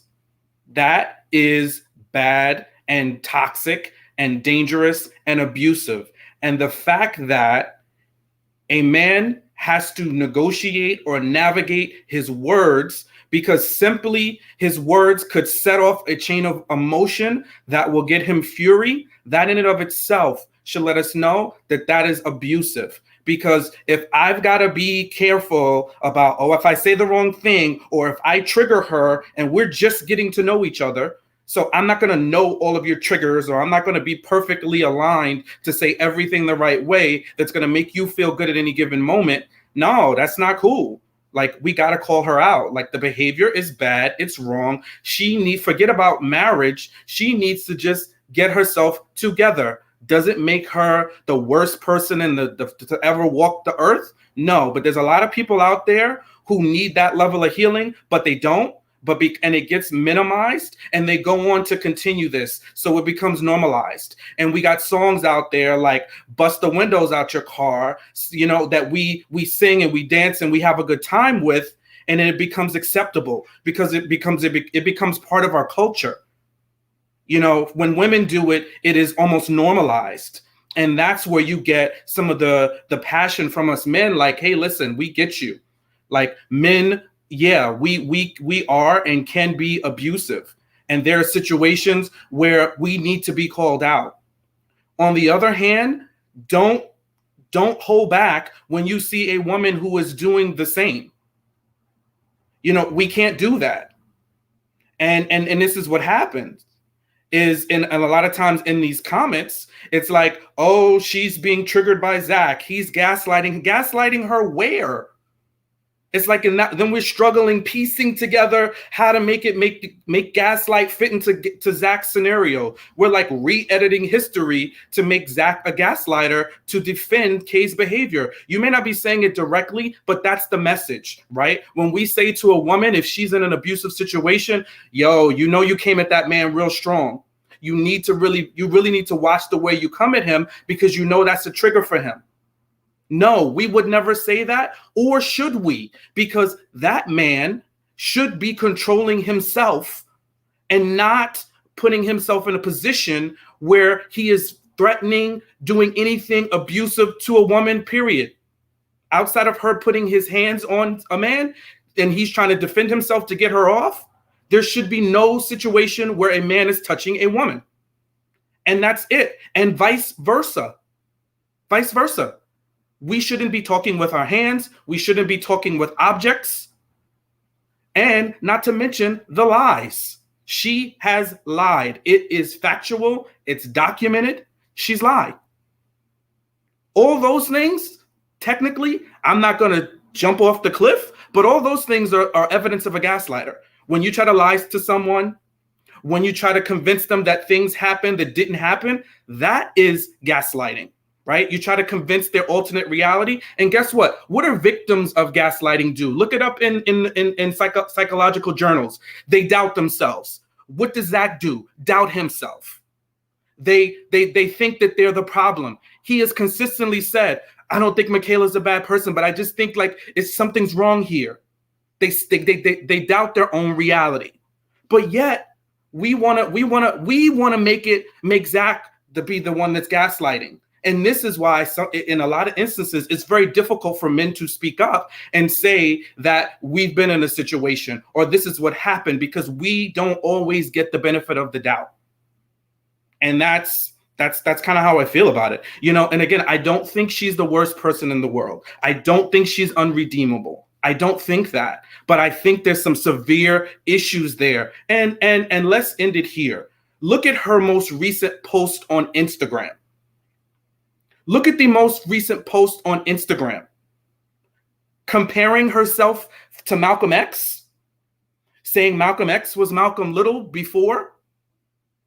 Is that not a delusion of grandeur? What behavioristic trait is that associated with? Because we're quick to throw out these terms, ill-applied in a lot of instances. But we're not diagnosing Michaela's behavior so specifically. We're not looking at the things that she's done and how she's continuing to behave. So I think we got to just call a thing and let it not be protect Black women. It's calling somebody out for doing something wrong, calling it is what it is. And again, doesn't make Zach perfect. He's not innocent. He's done things in the relationship 100%. Nothing to warrant the behavior that she's done. And her behavior was long set out before she interacted with Zach. We knew about Hurricane K from her own family members. Her family members called it. Maybe they were being shady. I don't know. But they defined the behavior. When her sister sat across from her, she said, I was concerned. I was wondering how things are. They know that her behavior has been problematic in the past.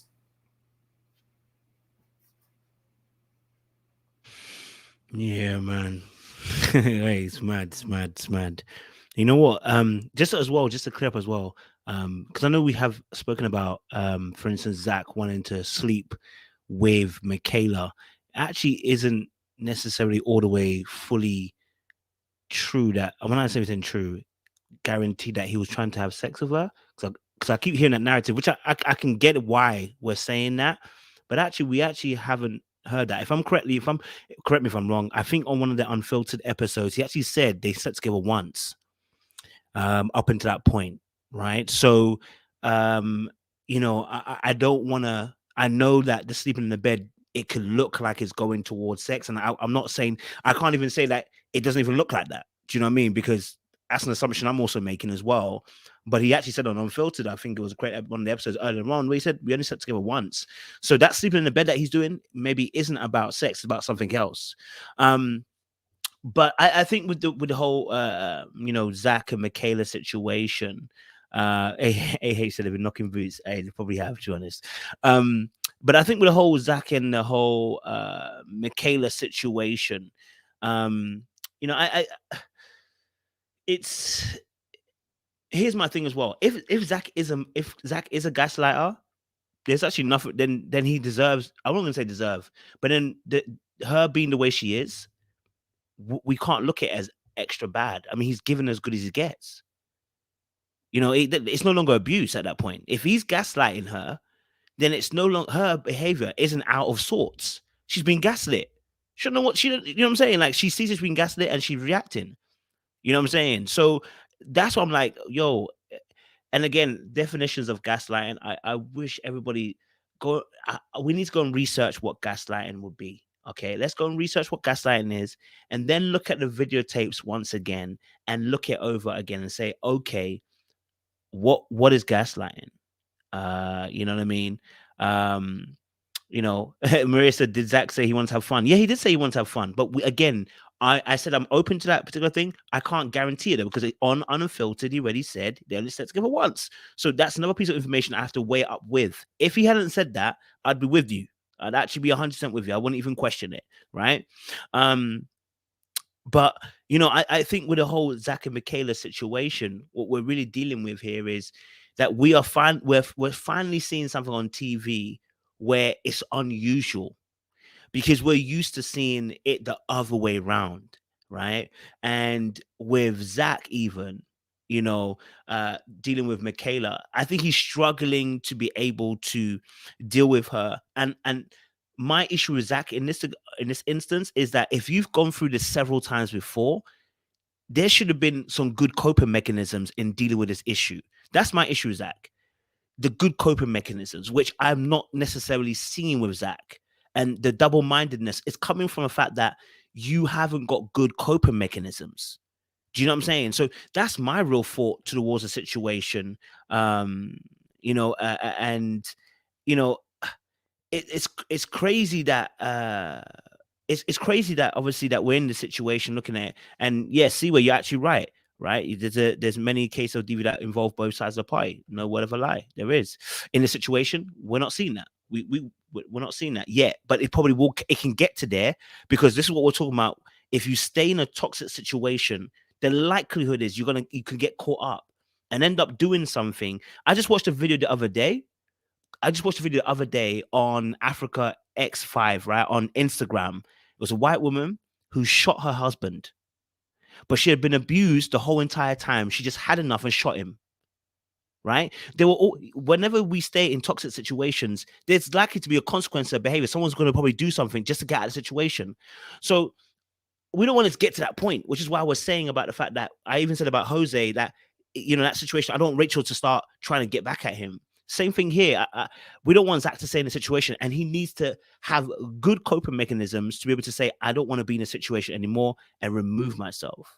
Do you know what I'm saying? Like, I need to get out of that situation, right? So I agree with that part. He needs to deal by getting out of that situation.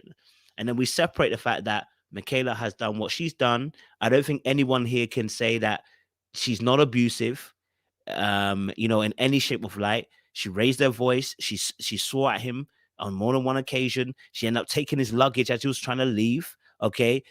We heard him say, obviously, you pushed me on the bed. Okay. All right. We heard her being aggressive, even verbally aggressive towards even Ryan and Separate Party. We've heard her lie to, well, I wouldn't say lie, omit information to Bao, right? While telling only half the story, You know, we've seen several instances from Michaela. So, you know, it's interesting. It's interesting just to view the situation. I would say, is the sex keeping? Let's say if they were having sex, is sex gonna keep? Listen, sex keeps a lot of us in a relationship. We stay in bad relationships and still have sex. We stay in bad relationships. We know the person's very bad for us, and we still have sex with that person. We don't call you a gaslighter. We don't call you any names for that. We say we are being stupid at that moment. Yes, we don't call you any of these names like gaslighter. You must be abusive as well because you want. We do stupid stuff sometimes when we're in these bad relationships, right? It happens. But the most important thing we're talking about here is just watching how each individual person reacts. Michaela, before she came into the relationship, was Hurricane. She's been a Hurricane in the relationship, and she'll be Hurricane after it if she doesn't get the necessary help. Okay? If she doesn't get the necessary help, she'll continually be the Hurricane. You know what I'm saying? So so okay, this comment here as well. I want to address it because I also was having an issue with it until I watched it a second time and I realized I think what he's really trying to say is you're different, and this is going by what she said after. You're gonna be different. He's thinking to himself, you might be different when there's no cameras around, when there's none of this married at first sight, which is why he said about I wouldn't marry you in this. I wouldn't stay to married in this process, but wants to date after the process because there's going to be no cameras, nobody around, thinking that she might change. That is what I'm talking about with Zach. That the idealism and the lack of ability to actually say, I don't need to continue this is his issue. He needs to get out of that space, right? Otherwise, he'll meet someone else who will also do the exact same thing. You know what I'm saying? But I don't want. We spoke quite a lot about Zach and Michaela earlier on. Do you know what I mean? I think I've said my piece. I got a video coming out after. I don't want to exhaust myself. Anybody else have anything last to say about this Chris and Michaela situation? So, Coach, I don't know if you saw in the chat. I don't know if you were able to find this comment at 11:28 p.m. No, I won't be able to. What was the comment? It was from someone that says that they were a mental health professional, and they were understanding our definition of gaslighting and the dynamics of what happens in an abusive relationship. So I think it's important, and I think at the end of the day, these conversations are great. We can't walk away mad at each other. Mm-hmm. It's not about being angry. You know what I mean? Like, I just feel like sometimes because we don't agree, it has to be that we're angry. And I'm not angry. I disagree. What upsets me is not the disagreement. What upsets me is, one, instances where I perceive there to be a double standard. And two, when we don't agree with somebody, but instead of disagreeing, we make it about the person saying whatever they're saying, right? You know what I mean? Like, I can disagree with Seaway all day, right? But I don't have to insult her. And I can disagree with any woman in the comment section, but that doesn't mean I have to insult her or call her whatever, pick a name. You know what I mean? Like, we don't have to do that. And that's where we kind of run up against having successful relationships with each other, because we don't know how to communicate. And we get upset, we get in our feelings, we think somebody doesn't agree, and then now we got to insult them. You know what I mean? So I just want us to not do that. And especially, Kojo, knowing your platform that you have built, that's not what this is about here. Like, we can debate, disagree, argue in some instances, but it's not about the venom. You know what I mean? Like, it is what it is. I'm willing to understand and hear, and I've done a lot of that since my time here on the channel. I'll hear, something somebody's saying. It's like, oh, wow, I never thought about that. That's a different perspective. Cool. So I think, like, let's just be open. It's not about attacking somebody. That's my thing. It is what it is with Zach and Michaela. They're going to go on and live their lives regardless and do whatever they're going to do. Without my opinion. I hear you, man. I hear you. No, I mean, like I said, it's been a good conversation. Got different perspectives today, so I'm happy that we've got some different perspectives, and everybody respected each other. So I'm happy about that. You know what I mean? And yeah, man, the chat was lit. I ain't gonna lie to you. I've been watching the chat go by. It's been lit. You know, it's been crazy good. I see people got different opinions, different points. So I, you know, listen, it's powerful, man. You know, when we can have these good conversations. So, you know, I understand there's going to be two sides to the track. Do you know what I'm saying? There's going to be two sides to the track, and nothing's always going to be perfect. Do you know what I'm saying? But it's been a good conversation, so I can't complain. Sean, give us your benediction, man. Let's get the benediction going. Hit me. Sure. So, you know, again, as always, we had a trio on here tonight on the panel at the end. So, you know, good chopping it up with Seaway and you, Kojo. And I think, like, listen, we don't really have a lot of hope for these couples. And that's really the sad part at the end of the day. It doesn't look like we're going to have anybody to really root for amongst these five folks here, because everybody seems like they got a lot of work to do. So, you know, look, I see semblances of love with Rachel and Jose, but I don't know. I'm still concerned about the anger, the outburst. I can't let that go. I still see it as a problem and an issue that needs to be truly worked on. So if they're going to make it, I really hope they do the work, you know, because those things don't go away. You can't just bury that. It needs to be healed and resolved. So I hope they do that.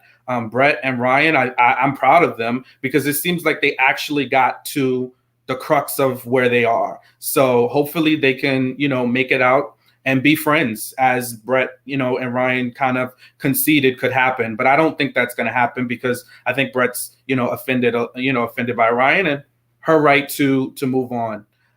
You know, when it comes to Gil and Myrla, I don't know. I think that negativity is going to be an issue. I think that those two are really not matched well for each other. And as open as Myrla is to the feedback, I don't know that those two are going to make it. But, you know, listen, anything can happen. Bao and Johnny, please stay away from each other. I think they're doing a good job of that. If they can just continue, I don't think these two should be together. My opinion. I don't think they should be together. I think there's too much pain. Johnny has been way too mean and done too many things to unravel the fabric of their relationship. And for anybody, that is not a way to build any kind of relationship, friendship or otherwise with anybody, is to tear them down or give them a list of criteria that they need to fulfill. It's not fair and it's not right. And then lastly, Michaela and Zach, you know, I'm wishing healing, wellness to Michaela, all the best to her. I hope she truly is getting the healing that she needs, and staying away from anybody until she is fully done with her process. And for Zach, I really hope that, you know, he is able to heal from this situation with her. And, you know, hopefully he doesn't just jump right into it and take some time to heal for himself as well. For everybody in the chat, you know, it's all love. These comments are all about what Little Black Book is about. It's about diving in deep and talking about things that are painful, joyful, and brings out all different perspectives. So thanks to everybody that contributed. Appreciate you all, and God bless. Yeah. Thank you so much, man. Listen, shout out to Lin, shout out to Life of Bod, shout out to Light and Coco as well for having good conversations as well earlier on.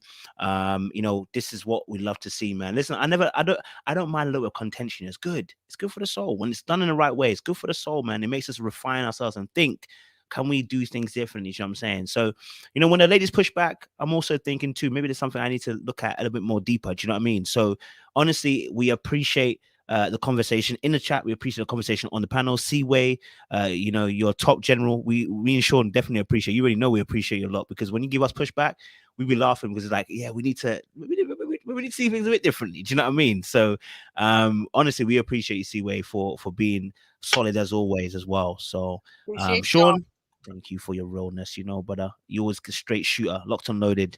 You know what I'm saying? So audience, once again, you lot turned out in droves today. 860 of you lot came out today. Is that what happens? Raw. Okay. Well, we'll be back here on Saturday. You know what I'm saying? So we're gonna be here for Ready to Love. I will be, I think, away from my house again because I'm hosting another wedding. So I will be away from my normal setting, so it won't be a purple background this time. All right, you'll get some chairs. All right, but we're gonna be ready to go again Saturday, same time as this, 7 p.m. CST, 8 p.m. EST. We're gonna go again. We're gonna have Ready to Love discussions. Maybe we'll have some surprise guests. You never know who I might bring on. You get me? But again, once more, guys, enjoy your night. Stay blessed. Okay. And don't do anything I wouldn't do. Okay. That's a lot of things. All right. Holy Jesus. We appreciate you.